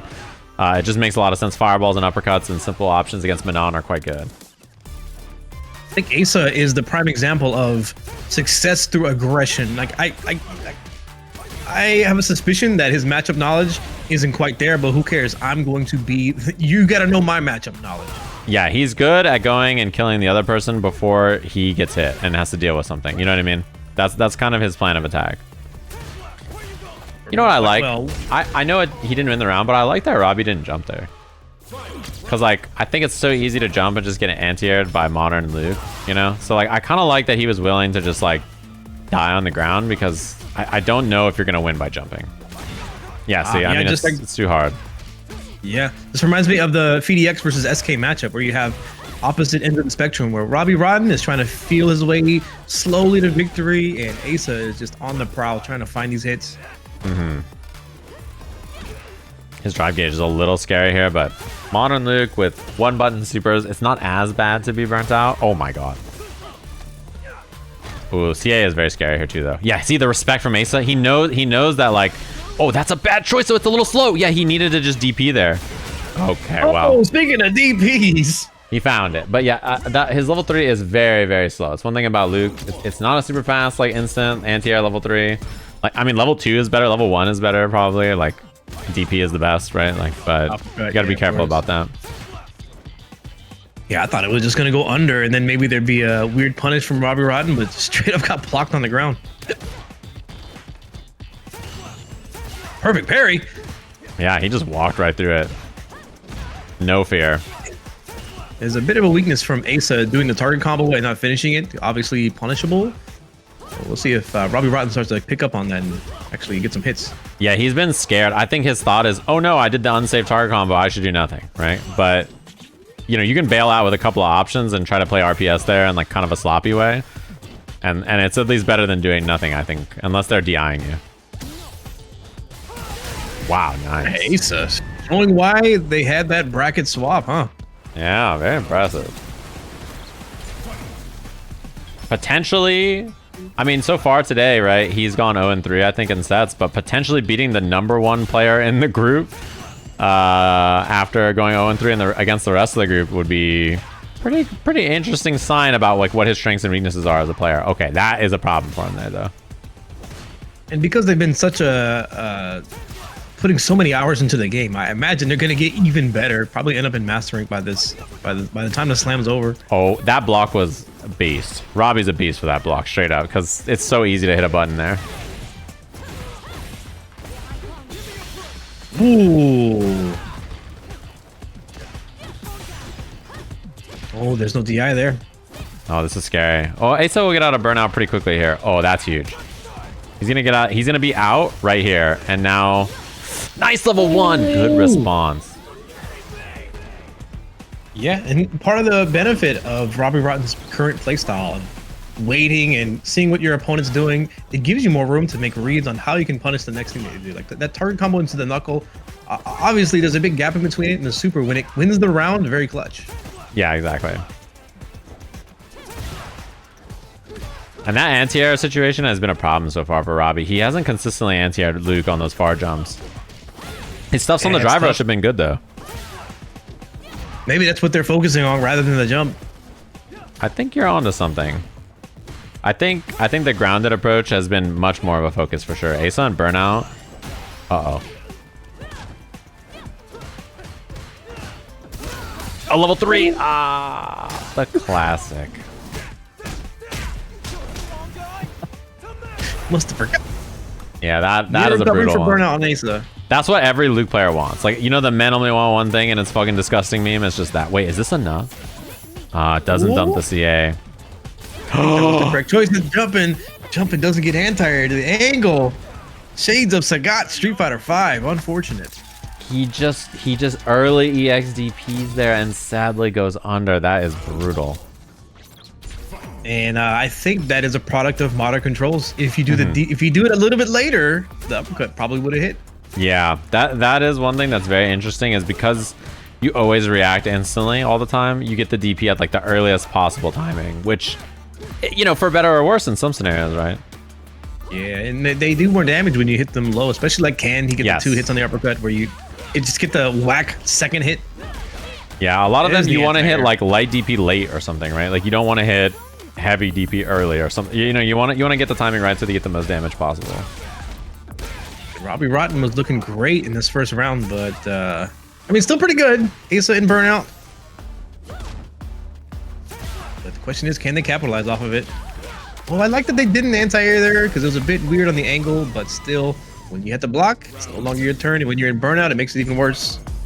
Yeah, it is. It's tough. At that angle, Manon's grounded anti-airs, and her confirms off of when you jump her pressure are very, very good. But cross-up angles like that, it's a little tough. And that previous knockdown is something that is very common. It's hard to manually time your down medium punches with Luke when you do a drive rush like that. And Robbie Rotten just checking to see if they're gonna do it. Hits a jab, escapes the pressure. Nice. This kind of like mid-range control from Robbie has been really perfect. Just harassing with medium kicks and heavy kicks and anti-airing the jumps a bit more. Just a lot of like, yeah, and there finds the approach. Like this mid-range control has looked really, really clean. And this is it. Both players level 3 available. Final round, final game. Where's it gonna go? Oh, missed opportunity. I'm sure that was like a DP attempt and got the wrong special. Oh, what's it gonna be? Oh, they don't DI there this time. Yeah, definitely afraid after the last time went so badly. I'm surprised in a level 3 there from Manon actually because of her drive gauge, but still such a huge lead. Oh, the corner's looking pretty dangerous. The overhead connects after the parry. Drive gauge is looking sad right now for Robbie Rotten. Oh! Yes, sir! Let's go, let's go. That's 2, right? Yes, sir! Oh, thank God. Yes! Let's go, Robbie. Let's go, Justin. This team kind of needed to slow things down a little bit. These points are going to really matter in the end, the like nitty gritty of which team is first or second seed potentially. I honestly think if Robbie loses that match, losing 2 matches in a row might start to eat him up after he had such a good start in the round robin, right? Yeah, so this is for all the marbles, huh? Yeah, and also huge is that we have Ko versus Boxbox here. I think Boxbox lost to Ko last time, if I remember correctly, and he said he ran into him in ranked and he got beat up. It's easy to overlook, and he's a great player, very strong. Like I feel like he doesn't get talked about enough. Coney having a better performance today too. I like that we're seeing more from Coney because I figured he would do well with a little bit of time. Yeah, he's putting the hours in. He was working with Brian F last night, and I think it was helping him out quite a bit. I think also the other thing to think about is if we're talking about Tournament Sunday, if Coefficient wins this match, which I think he's probably the favorite to, if I had to put one of them as the favorite, then it sets up a coach's match for the win, which is, it seems like it always kind of happens that way. It all goes back to fishing. Yeah. That's how it is. Nice. Good find there. I have to say, Coefficient's offense, definitely his biggest strength. Yeah, the Aki set play is so strong, and Coefficient is piloting it quite well. That's a devastating sequence there. It looked like Boxbox was going to run away with it right from the start, but Coefficient firing back. Oh, it sounds like Joy might have won again. Is Joy 4-0 on the day? It sounds like if she won, she is. This day has been ridiculous. Yeah. If you had a bingo card or a prediction or whatever, it's just in shambles. 4-0 on the day is very impressive. That looks like a block and parry from Boxbox. Nice bait. Ooh. Ah! Okay. Double overhead. I keep yapping and I keep telling him, nice. Okay, I keep telling him that instead of overhead, he should just do crouching medium. And he's like, it's 600 damage every time. And I'm like, yeah, but like, if it hits, like, okay, cool, but you get nothing. But if your crouching medium punch hits, you get the world, man. Like, just, damn you, Boxbox. Damn you, Boxbox. Mm-hmm. Oh, we gotta check on the drive rush. I played him yesterday, and he did round star drive rush like 4 times in a row, and I kept stuffing it, and I just went, Albert! Oh, I like that. That was smart. Sneaky overhead while they're in burnout. How could you? Yeah, it is tough to deal with. And drive impact, very scary here, too.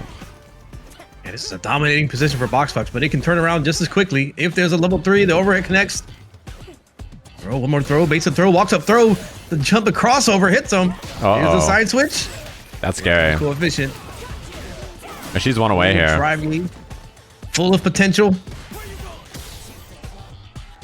Uppercut, yeah, nice patience from Box there. It looks like Joy's 4-0 so far, Stan's 4-0 so far. Impressive turnarounds from a couple of these gamers.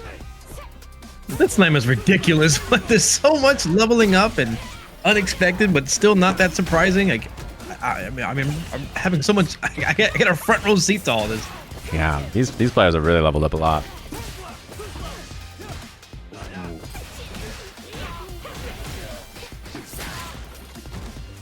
Oh, and doesn't do the cross up right there. That's one thing about Aki on that knockdown. She does get a safe jump, but she has to recognize back roll or not. And you can trick the Aki player by quick rising and back rolling and like kind of throwing off their timing. Yeah, and it can determine whether you get a side switch or not. You can make choices. That's why I think a lot of Aki players prefer to just dash up twice or do the frame kill with the command dash. Yep. Yeah. I mean, it's good if you're right, go to that net. But can you be right every time, you know? Yeah. Wow. Whoa. Modern. Oh, nah. Box Box played too well. Box Box played pretty fucking well. Overhead off of the drive rush. Yeah, it would have been tough to anti-air. They were down heavy kick from recovering from the driver's down medium punch. And the super comes out, definitely blocked. He is locked the fuck in. Oh my god. That was OD. Bro, you're on fire. Yeah, you're my god. Oh my god. Who is We're doing it. That was a beatdown. Box just really clutching up and playing awesome today. I didn't want to jinx it, commentator curse or whatnot, but when you said that you thought Coefficient would be the favorite there, I was like, I don't know, man. Box has been on fire today. Yeah. I mean, that was the one I think he was most scared of because he lost to him and in ranked and in tournament, so he definitely had some prep ready. I mean, he played awesome. You know, he always tells me before every slam, he says, I solved Street Fighter. And I'm like, oh? He's like, yeah, I'm the best. And then he loses and he's like, wait, I suck. And that happens every time. So maybe today, this is the slam he solved Street Fighter. Being such a competitive player in other avenues, I can only imagine, like, when you perform well, you feel down in the dumps. But the way he's performing now, he's got to be on a emotional high. This whole day has been sick. Like, imagine there's like 4 times as much matches happening that we're not able to watch. And I'm sure every match we've seen so far has been so impressive. The level of growth in a day and a half, basically. And I'm looking at the results myself. I want to see who are going to be the bottom 2 seeds. Who's going to have the toughest time. But we're getting into this match with ElChakotay and Diaphone. Nice. What a little backdash right there. And Diaphone's record so far today, very good. Obviously, he's the coach with the best record on the day so far. He is 3-0 for those of you keeping track at home. Very impressive. He beat Nephew, he beat Brian, and he has beaten Shine so far. And maybe next slam we'll be talking about, wow, somebody beat Diaphone this slam? The way he's performing this time around he's looking like locked in for the rest of them. Yeah, I mean, that setup right there, unfortunately, drive reversal gets hit and then pulls up and then, yeah. And yeah, for those of you wondering, Diaphone beat Nephew yesterday too. He's 2-0 against Nephew in the slam. This matchup in particular, you know, Kimberly is such an incredible character when you have them cornered. And Kimberly is such a terrible character when she's cornered. So if Diaphone finds that position, I don't know how ElChakotay is going to read his way through it. Yeah, it's one of those character choices too where Diaphone knows how to play a character like this, right? He plays anime games, and anime games, he's very good at playing character archetypes similar to this. You know, he played like Ino as an example, and Guilty Gear as well. So he's very good at like solving character archetypes like this and running offense that just really overwhelm you. Overwhelming despair. I like that choice. The level 1 was smart. Oh! Annie? Whoa, what a level 3 from ElChakotay. Not gonna, I don't know, it's critical art. This does a lot of damage. Right? Oh. Expensive though, quite expensive, right? So that means ElChakotay down a lot of meters, but that's basically the only way he's been able to get out of this defense so far has been guessing correctly with invincible moves. He hasn't had a lot of success outside of that. And Kimberly, absolutely the kind of character that requires hard reads, boldness, and the bait on the drive reversal. What a successful punish. Full screen, and the Condor Spire gets perfect parried by Diaphone. How's he going to answer back? Nice block. ElChakotay ready for it. Didn't even try to parry either, because he could have parried, but instead just chooses to block it out. And he's right. He was an adult about it. That's big too. Level 3, get the drive gauge fixed. Put ElChakotay in a rough spot here. Yeah, and the mix-up that comes after this may determine the victor. Ooh, nice tech on the run stop. Nice, that's a punish, Awkward. but he missed the drive rush there, and now he's about to be burned, and so he mashed, and unfortunately that means level 1's gonna burn him out. Uh-oh, no charges for the counter spire, but knows immediate setup anyways. Oh, he is so stuck here. Yeah, that position for Lily, just, it's a rough one. I wonder if Diaphone could have Tatsu'd the Spire maybe as the only escape option. I'm not sure if there was even one, to be honest. That was really, really rough. Yeah, you're taking chip damage from the counter spire. Even plus frames, chip damage, low health. It's a bad, bad spot. Yeah.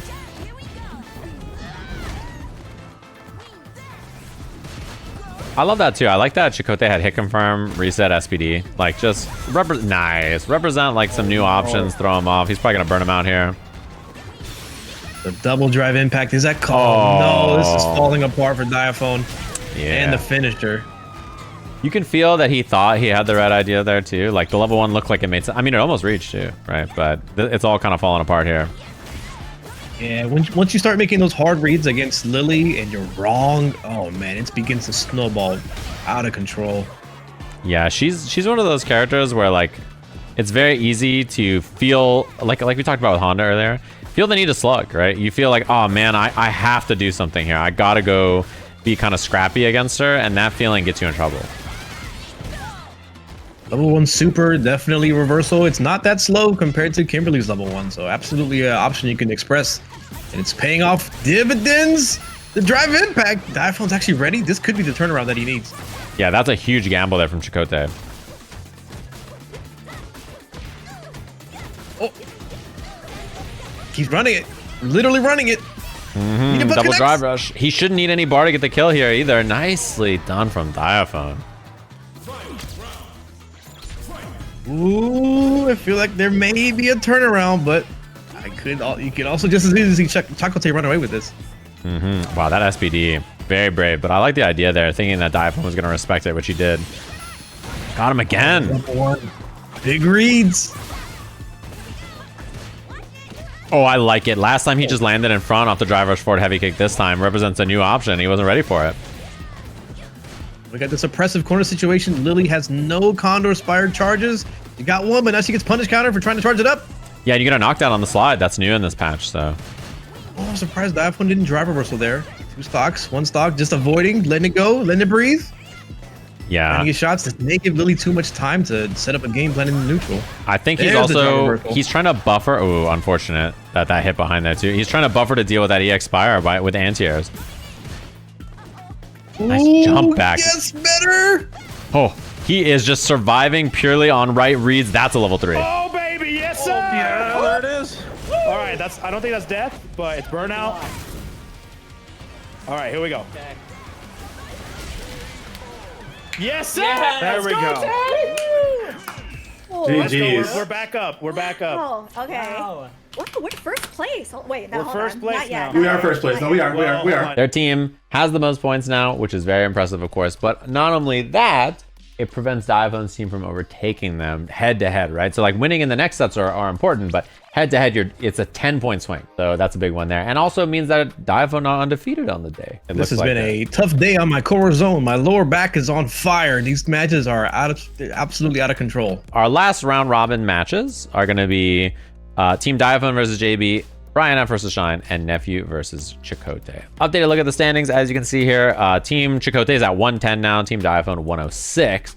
The closest like kind of next match would be the Nephew versus Shine match. Team Nephew trailing a little bit behind Team Shine, who's now at 98. What should we watch, gamers? What do we think? Yeah, I agree with the chat with, I'm biased towards Team Unks.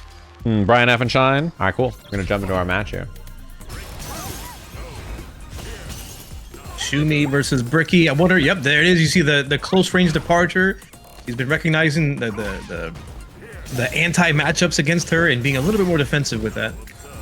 Yeah, and this matchup, I think this is a hard one to deal with as a Chun-Li player in general, right? She usually wants to be the one where you have to approach her. This is not kind of her strength, and especially as a new player, I think it can be quite tough to deal with. Yeah, and against Bricky, it's going to be very tough. This matchup is so hard for Chun-Li, and being inexperienced in it is going to make it even worse. Yeah, exactly. Ay. Having, you know, his big strength as a player too is I think he's like the sit and wait kind of guy, and this matchup is not that way. Like he has to be the attacker in a way that he's probably not as comfortable with. And I detect that the matchups that were being troublesome for Shumimi earlier, we mentioned she had a target on her back. The strategy she was using to solve that is going to help her win more against these matchups that she may have been already been winning. Oh, wow. What a response from Bricky the perfect. Excuse my face. Wow, that was sick.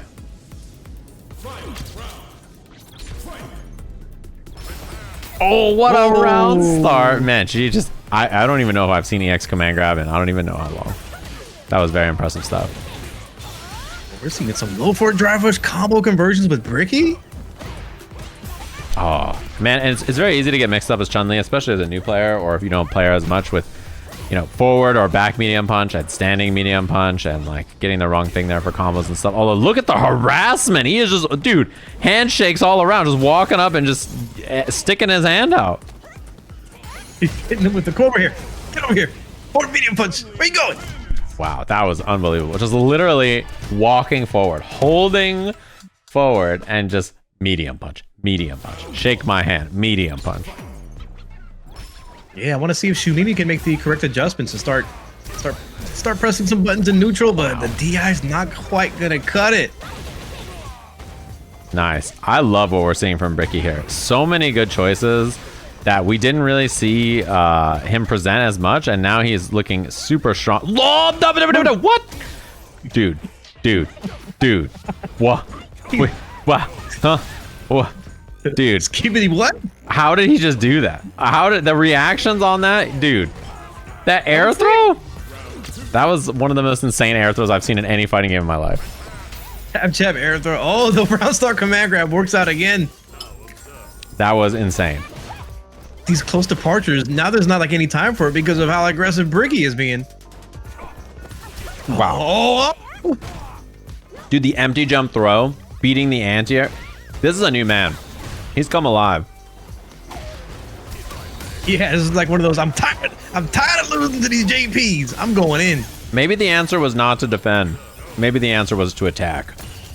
Go faster, go harder. If you're not first, you're last. Ricky Bobby. Bricky. She Ricky is blue. Bobby. She is blue like Sonic. You just got to pull up on somebody sometime. Get in there. This is looking pretty good. This is a great start for Team Unks. Not out of the woods yet, though. That's a lot of meter that's spent just to get this offense, but make it work. Yeah, as soon as he gets the corner, it's been paying off a lot for him. So this walk-up jab situation. Oh, he tried to confirm into the level 2, and she fell on it. Oh my goodness, these air throws are insane. Dude, he can react with these air throws, but not the DI. That's the classic right there. You gotta recalibrate the Unk brain. Isolate the wires. Nice! That was a beautiful response. Wow, oh no. Not quite out of the woods yet. Burnout for Chun-Li. This could be it for Bricky. They do have the level 2, but not quite there. They stuck with the strategy from earlier to just be aggressive, but when you're in burnout, it becomes even more dangerous. Yeah, but I love Shumimi scrapped there and got the job done, but I love what we're seeing from Bricky so far. Absolutely, me too. But I think Shumimi has bought herself enough time to maybe figure out what's going wrong in this matchup, and maybe her coaches are helping her out too. Oh, just enough to hit the wall with the DI. Yeah, a little uncomfortable on the combo, but she kind of made do. And speaking of uncomfortable, Shumimi Unk checking Bricky. Yeah. Gotta be done. She just loves DI in general, to be honest. I think she's just a big fan of doing drive impact like all the time. Ooh, the burnout once again, still holding forward. Armor of God. Unfortunate. You can't even counter a DI there because you're in burnout. But I think Bricky has been pretty good at responding to that with triple jabs so far. And maybe this was enough time. And you see the round start mix up between command grab and regular fireball. 50-50. It worked again because Bricky's been parrying. Throw. Dude, these air throws are outrageous. He has the reaction time of like a feral cat. Like he just snatches you out of the air. He is holding that W key on his keyboard. We move forward. He's pulling never up. backward. Ooh, the chip is adding up. And the air to air. Nice recognition. Bricky's in there. This is so close. Yeah, this is a really close set. Way, way better than I think some of the other matches I saw from him. This aggression is a lot sharper. Oh, the jump in successful. Back to the corner. Bricky puts himself in burnout, but they do have the corner position. DI jabs out of it. Oh, he tried the air throw again. He was very close there. Could all these air throws have been reads the whole time? You see how he's jumping in air throwing? Yeah, he's trying it there. He's just jump air throwing at her. But it's just tough. But the burnout hasn't really seemed to matter that much. Still holding forward. The DI connects. Oh, a little late. Oh, that's a huge opportunity though. Oh, unfortunate Odi amnesia. The bar spent. Is it going to matter? Down heavy punch connects off of the driver. Shumimi takes it. Nice. Okay. Okay. That was really good. I'm so good. Thank you. I was really nervous at the end. That was really close. I think if you're Bricky, there's so many actionable things about like what just happened that you can improve on for your next match. If you're looking at that as Bricky, you're like, okay, we may have lost 2-1 like final game, last couple of hits, but this is very doable. For sure, indeed. And you go into that match like, all right, I got him next time. This is next time we meet up. This is mine. I'm getting reports. Frodan is 5-0. Nicely done. 5-0 on the day. So his overall record, I think in the first seed is like 7-3, I think overall. So Shumimi's record is slightly better, but he got more points for his team today. Because the points are more weighted on the second day, that adjustment you make is so impactful. You got to step it up, but everybody has been stepping it up. It's so incredible to see. And I think Bricky played. He's definitely capable of winning basically every set I watched him play today. All right. I know scare. You know scare. I know scare. You know scare. You know scare. I know scare. You know scare. Oh no. You got this. You got this. Mogbert versus Stans. And Mogu's looked really impressive so far too, but Stans today 4-0 on the day so far.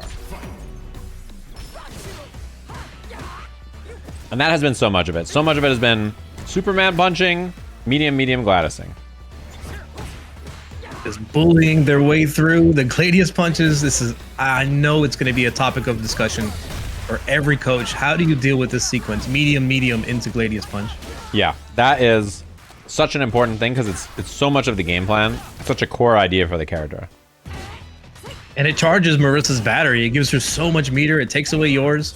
And you're seeing Mogu starting to parry already and start to salvage some of that drive gauge punishment. Yeah, being a little bit more reactive. I think in general, she tends to play a pretty reactive playstyle, right? So. And this matchup could be a problem for Marissa if Mogu figures out how to play the mid-range a little better, out-poke Marissa, play the fireballs, give her something to deal with, but the drive impact directly counters fireballs. Yeah, and I think the big thing for Mogu is learning to one-button DP the Superman punch. It doesn't look like it, but it's definitely something that she can answer pretty comfortably in mid-range. Wow, she almost parried that standing heavy punch. Oh, that's a big drive rush heavy punch. Now in the corner, Mogu actually finds the uppercut off of the jump and not a safe jump. Oh, and whiff on the light DP. Scary, but doesn't end up mattering too much there. Nice. I'm so impressed by Stan's gameplay. Like, he's making so many good decisions here. Yeah, he has simple, effective ideas, and he runs them very well. Like, he's got the right ideas, and he's going to stick to them, you know? I'm going to say it. The first time I watched Stans, he felt so scrambly and unorganized, but now it's really structured. Yeah, he's got a lot of good plans, a lot of good ideas. At level 3 here, perfect. Look at that, dude. Perfect. Very good. Yeah, I'm a big fan. Everything Stans is doing, very impressed. Go team up. Go team up. He's gonna be a big problem Sunday. I like whatever team runs into Brian, he's gonna be a big problem. Oh. Ah, there it is. The medium kicks are going to be a problem. That low looking poke from Ed going to be a big issue for Marissa if that doesn't get solved. Yeah. Right there would have been a perfect time. Right there would have been a perfect time. Heavy punch works just as well. There's no shot I could have whiff punished that in that way. That was better than I would have done. That's a pug whip punish. What's Mogu doing? Yeah, that was absurd. Look at this change in demeanor from Mogu, just slowly picking away at their shots, looking for things to whip punish, but maybe they get overwhelmed in the process. A drive impact, an unk tech from the unk. The Unker dogs. Oh, that was sick. Wow, what a perfect parry. That's a dad joke if I've ever seen one. Oh, and the patience from Mogu too. I love empty jump, just wait there too, and trying to find these whip punishes, trying to play passive. Especially I love trying to bait the uppercut. And her gameplay using the is... model controls to your advantage, empty jump, and then at the uppercut whips, you get a big punish with Marissa. But Mogu's maintaining control in his neutral. And her gameplay is really impressive. There it is, that medium kick. That is, man, her gameplay is so impressive. And this is a really tough, like, neutral game to navigate. And she's, like, finding all the right options. Yeah, she's like a matador bullfighting. You got that little red blanket up. Just baiting in these kind of aggression. And Stans is way slower now, too. You can tell the confidence in his decision-making is not there, for sure. He's like, how do I get in? Like, what's going on here? You know, he's definitely thinking a lot more than before, where he comfortably did his options and he went in and smoked people. Yeah, and I do think Stans could be the player that gets frustrated by this kind of playstyle, and it may end up hurting them and slowing them down and still... What? Oh, the drive impact gets broken by the special move. Yeah, the third hit there blew it up. And now set point for Stans. A lot more offense there. He needs to turn on the heat a bit, because I think if he can't get in and make it happen, this is going to be hard. My fanfic is I want to see Mogu win this, and then it looks like Stans is about to lose, and then they pull a miracle. Oh, man. Oh. Nice. I like that spin. Why not? Why not keep it nice and simple, get that bar out of your pocket, take the damage now. Yeah, this hasn't really been a game of drive gauge domination from Mogu, but just neutral. Yeah, this neutral game has been really crisp, too. I've been very impressed. Ooh, maybe they attempted the uppercut on the OD Superman punch. Wow. Oh, I like the parry idea too after blocking medium. Nice defense from Stans. Got the throw tech. Nice parry from Mogu, preventing being so close to burnout. Now recovered, looking pretty good. The snatcher a little bit too far. Would have got the plus frames though. Back to neutral. Fireballs. Find your way in. I like that kill rush too. Oh my god, perfect. Wow, these responses from Mogu are so good. From both players. Oh, with the CA. Oh, there's the medium kick drive rush. Almost enough to kill with heavy punch Mogu. Dude. Resetting this neutral. It's gotta be frustrating for Stans. The neutral game and the whip punishes from Mogu. Look at the patience right there. Oh my, dude. Boozy? They're both trying to play footsies. It's so sick. I cannot believe she slowed down Stan so much. He's been running over everybody I've watched him fight today, and the foozies. The fanfic is coming true. All right, Stans, now you're up. Yeah, now prophecy. He needs to go. He needs to get in there and make something happen. You know, he's got to try to fry the defensive choices from Mogu or the mid range, but so far he hasn't found a lot of success in that. Wow, nice. Oh, the neutral jump. Oh, the information warfare. Now Stans is checking the throw there. He's whiffing though, and Mogu's fishing for these whip punishes. Mogu is just standing completely out of range of everything Marissa would do. Oh, drive impact! Oh, expensive too. I like the parry. Big fan. We're finding ideas here. Yep, just one step in the right direction of dealing with that. There's the plus frames. They dash up and do target combo. Nice, and a regular throw. We haven't seen that represented much yet. Oh, the boldness. And Mogu's very unlikely to do a reversal uppercut at that previous point when it could have put them in burnout. They would be so far behind. Yeah, it makes the round way harder. Nice drive impact. Good find from Stans. Another one. Finding the right spots. This is the timing on these drive impacts are what are winning the round. Yeah, and one thing, the big thing is that now Mogu's offensive, like medium kick, drive rush, jab, and a throw has been blown up. If she could start finding throw baits in there, I think she'd be a little demonic. You know, I think her chances of winning would be so huge.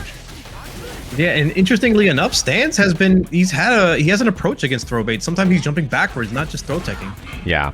Oh, I have a feeling this is gonna go to a 1-to-1. Oh, maybe Level not. 3. He actually spins it out. Nice. That's a huge find. Mogu has a lot of bar here too as well. The hero moment. Is Mogu gonna uppercut? I doubt it. That always works. Nice. Let's go, Stance. GG. Shit, Thank you. well You guys are such shit coaches. Dude, they are good. That Ed player's fucking. I'm scared as fuck. Love it. And stands 5-0 on the day. Very impressive. The prophecy. The head, shoulders, knees and toes, knees and toes. That was really good. Everything about that play from both of them was very impressive. I hate to suck the air out of the room, but I gotta say that win from Stans was a bit unstable. Even though they had the right calls with the drive impacts, the counter opportunity for that from Mogu, it may not have the same result next time around. It's very scary. That to me, of all the matches I saw Stans play, that's the one that I would be like, guys, we should maybe do some homework here. The Unks are firing back. They're the ones doing the DIs. Check it. Deal with it. That's the best part. It's like, dude, the true secret is that drive impacts hit old people, but it hits everybody. It hits people who are freaking children. Yeah. I saw Blaz is 13 years old and qualified for Capcom Cup. I saw someone DI the hell out of him in the corner, and I was like, if a 13-year-old is not going to react, what do you want me to do? There's no hope for the rest of us, and that's the truth. Okay. Get him. Let him know. That's how it is. the unction function. And Joy, by the way, 4-0 on the day, trying to make her own 5-0 on this second day of round robin happen here. This is going to be tough for the 5 big booms. Coney, can he pull it off for his team? Yeah, and I don't know, because the thing that's interesting about this is I think her playstyle is quite patient, quite passive. And I don't know if that's better or worse for Coney overall, to be honest with you. I think that he's a scrappy guy, right? He likes to scrap and get a little wild. So I don't even know if it's better or worse. It's a good question. I would sense that it would directly counter Coney's tendencies in his gameplay, but we'll have to see how it plays out. So far, quite even. Yeah, my question really is, can he overwhelm, right? Like, because we know that she likes to play very passive. Can he be the annoyance to her, which is, what a DP. Uppercut. What a DP. Oh, this is close.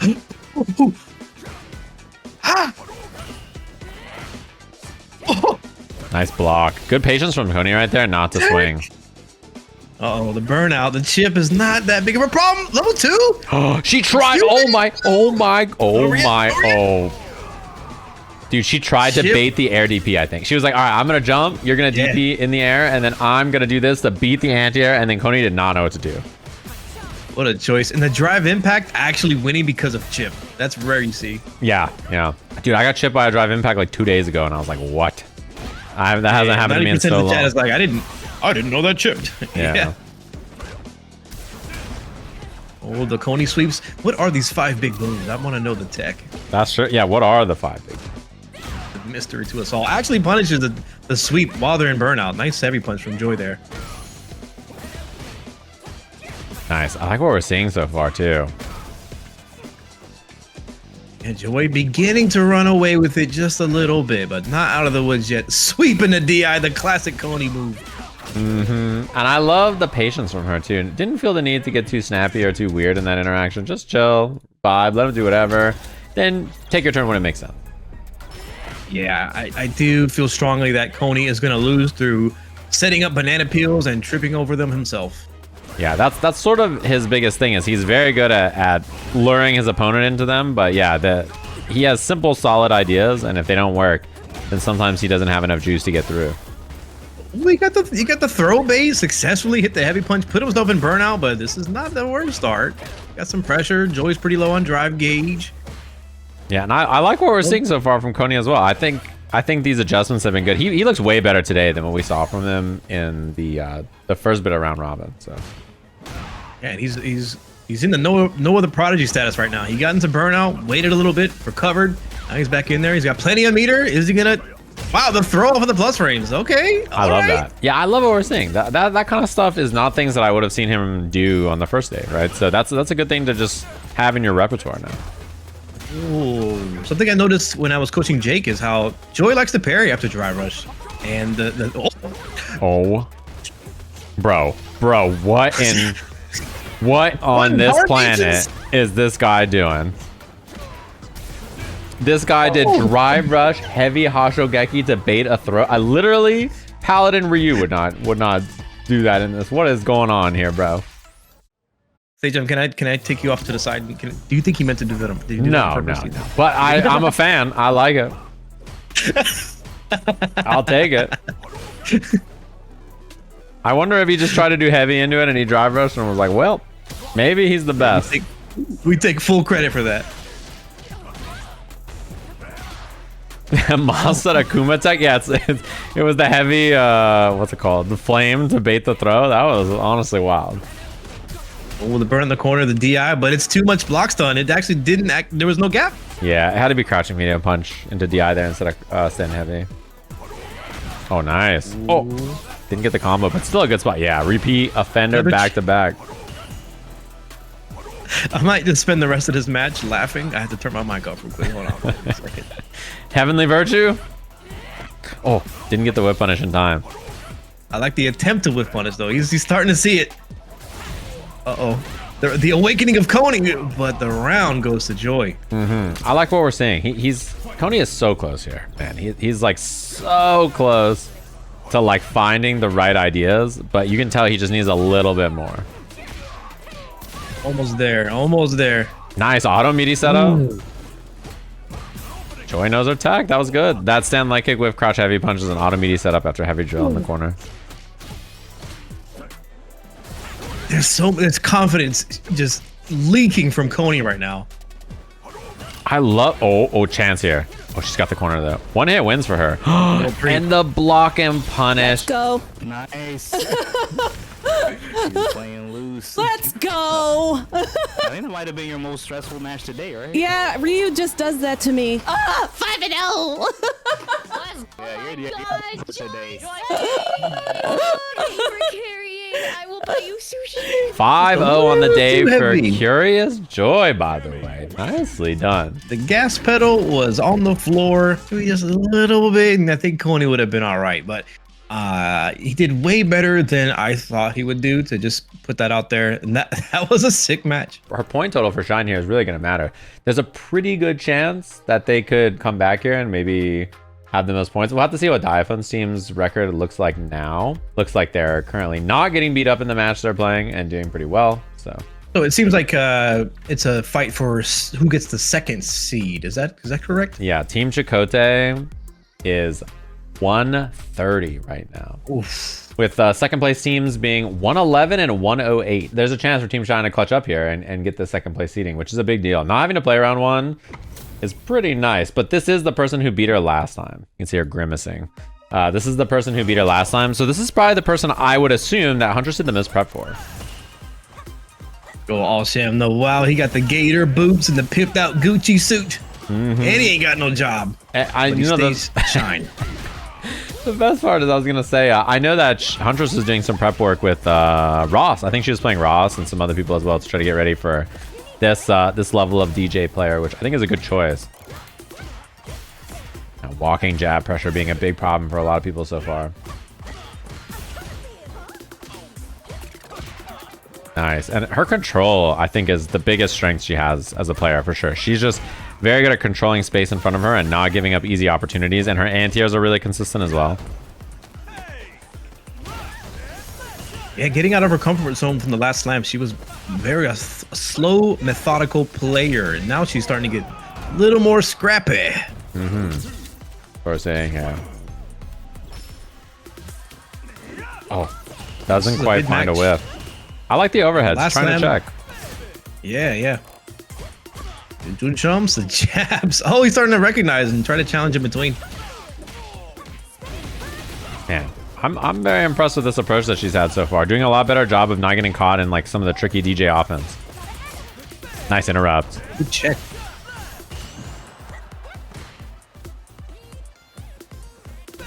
And look at the patience from both players. Trying not to create openings instead of forcing openings, they're looking for them. Oh, could have punished that Sobot there actually. Oh, big jab. Although burnt out here, he's gonna spend the level 3. Pretty rough. Yeah, he gets back some of the time. Yeah, it's a hard choice to make. Do you spend the level 3 now you got no supers to defend yourself, or do you spend the level 3 to recover some of the burnout and spend time in neutral? And it's tough. Huntress has level 2. Can't really throw fireballs. Oh, the jumping connected. No anti-air either. All right, he's out of burnout. She's on a one-hit round here though, so very scary. That was really well played from Sham. Wow. That was probably a backdash or up back or something, trying to move after the drive rush jab. Nice find. Yeah, you can see Huntress is looking for the drive rush in neutral, and ShamWow isn't giving it to her, but at the right moment he finds the place for it. And I like so far that we're seeing that she's kind of threading the needle here. Oh, I like that too. Threatening overhead out of stance a lot. I'm curious when we start to see a different option represented. Level 1 for the burnout. Very smart. Excellent. Oh, still fighting their way out the corner, even in burnout. Oh, excellent uppercut. Puts him in burnout though. Oh, now you know she's going to be thinking about that level 2. That level 2 is such a threat here. Finds the hit and the level 3, the CA. This is huge damage, and she's out of burnout here. Sham has no way to defend himself. He only has level 1. Yeah, ShamWow getting into burnout is so bad. Level 1's not invincible. Oh, what a Sobot. Bold, dare I say, bald maneuvers. That's Sobot. I mean, you know that she was thinking about, oh, he's probably going to jump to try to not get cornered so that I don't DI him. And then just Sobot's in her face. Like such a dangerous thing to do, but it's a good choice because you know that she's thinking that the jump's going to come. Yeah, and I think you're absolutely right. That level 2 was a big contention that was sort of hidden, and both players were sort of dancing around it. And then just like, I think you know about it, but I don't think you're going to do it. Yeah. Love the choice though. Very, very smart. Baited. That's big. Gives her a lot of drive gauge back to work with as well here. And a punish counter throw. Nice. Very clean. Absolute domination that round from Huntress.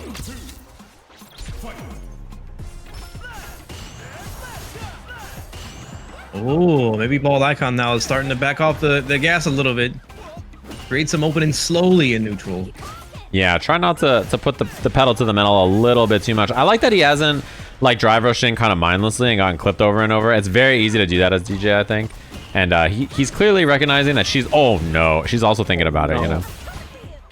Yeah, I have a suspicion Bald Icon might try to do a drive rush sway, but he may not even risk doing that. I wonder what his game plan is here. Nice. I like that he, you know, this is one thing that he does quite a bit is use, and reversal jab drive rush. He does quite a lot, which I think is smart too. But he does a lot of like the light version of the up kicks to like feint the jump. I think a lot of people don't expect DJ to do that very often. A little short hop action. Also, seeing the results of the last slam, one thing I really preached to ShamWow was, you have the drive gauge lead, just abuse that. Spend time in neutral, recover yours, chip away at theirs, and set yourself for more success later. Like this playstyle right here was not in his vocabulary before. Oh. Wow. Yeah, big up kicks. That's also... I hate to pat myself on the back, but I taught him about that. After the throws, if they drive rush at you, it's not going to work if you uppercut. Yeah, they have nice. Perfect punish, right? He's just sitting there. He just parries, holding down. He has down charge. You have to bait that. You have to put in his mind driver's jab so that it whiffs, so that you can do stuff like that, right? So these are options that are very smart and very important. Oh, punish. Definitely an execution error, unfortunately for ElChakotay, but Huntress firing back. Level 3. Drive gauge is looking healthy on both sides. And I'm hearing a 5-0 for Box on the day as well. Wow. Impressive from him. Level 3 right back at you. And this level 3, you could argue, is even better because it's his turn. The drive gauge is in their favor. Oh, and plus frames spaced out the... I like that. I like that drive rush sway overhead option there too. Just, you know, you don't need to find the low. Just extra drive gauge. Get a feint. Oh, that's big. Look at the safe plays from ElChakotay. Wow, this is such excellence on display. Oh, but the burnout, that may be what cost him. Go!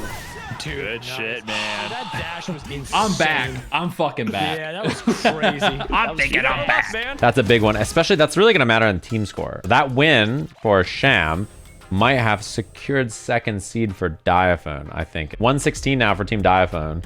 which means that even if Shine wins here, they end at 113. To go from where we were yesterday, where there was 3 teams tying for third, and to the dominance of ElChakotay's team, and now we're fighting for second, and now we've already established it. Gotta start thinking towards the next event. It's very likely Shine's team is going to be 3rd seed, and then I think Nephew's team is 4th seed overall. 5th and 6th seed are Brian and JB. I think even if Brian wins this match here, we have a pretty good idea about what our bracket's already going to look like as we get our last match here for the day. I'll get the team names updated here. Shine, Byron F.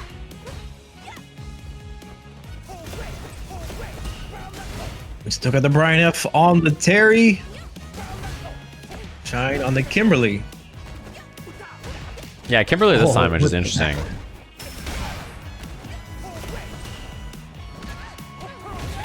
Oh, finds the combo off of the counter hit medium kick. Conversion gets the corner. Terry is so good when his opponent's corner. He gets the meaty overhead setups, the power wave pressure. Yeah, especially if your opponent's not pairing round wave. This kind of repeated harassment and the heavy punches. Nice. Fine. I mean, +1 on really block, heavy punch, Yes. that's hit confirmable, and like not only that, but if on drive rush it's +5, you can just hit heavy punch again or whatever you want, walk up throw, walk up whatever. Yeah, such a massive buff to him this season, and such a massive throw bait from Shine. That's crazy. Corner's there, bomb setups are there. Looking like he might tie up these rounds with the quickness, but the uppercut from Brian F comes through. Whiffed uppercut there, probably light fireball attempt. Big jump. Double drive rush level 1, I think, is going to be the kill here.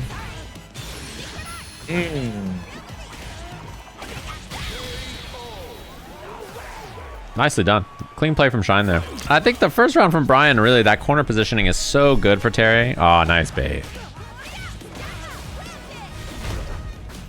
Sheesh. Already in the corner with you.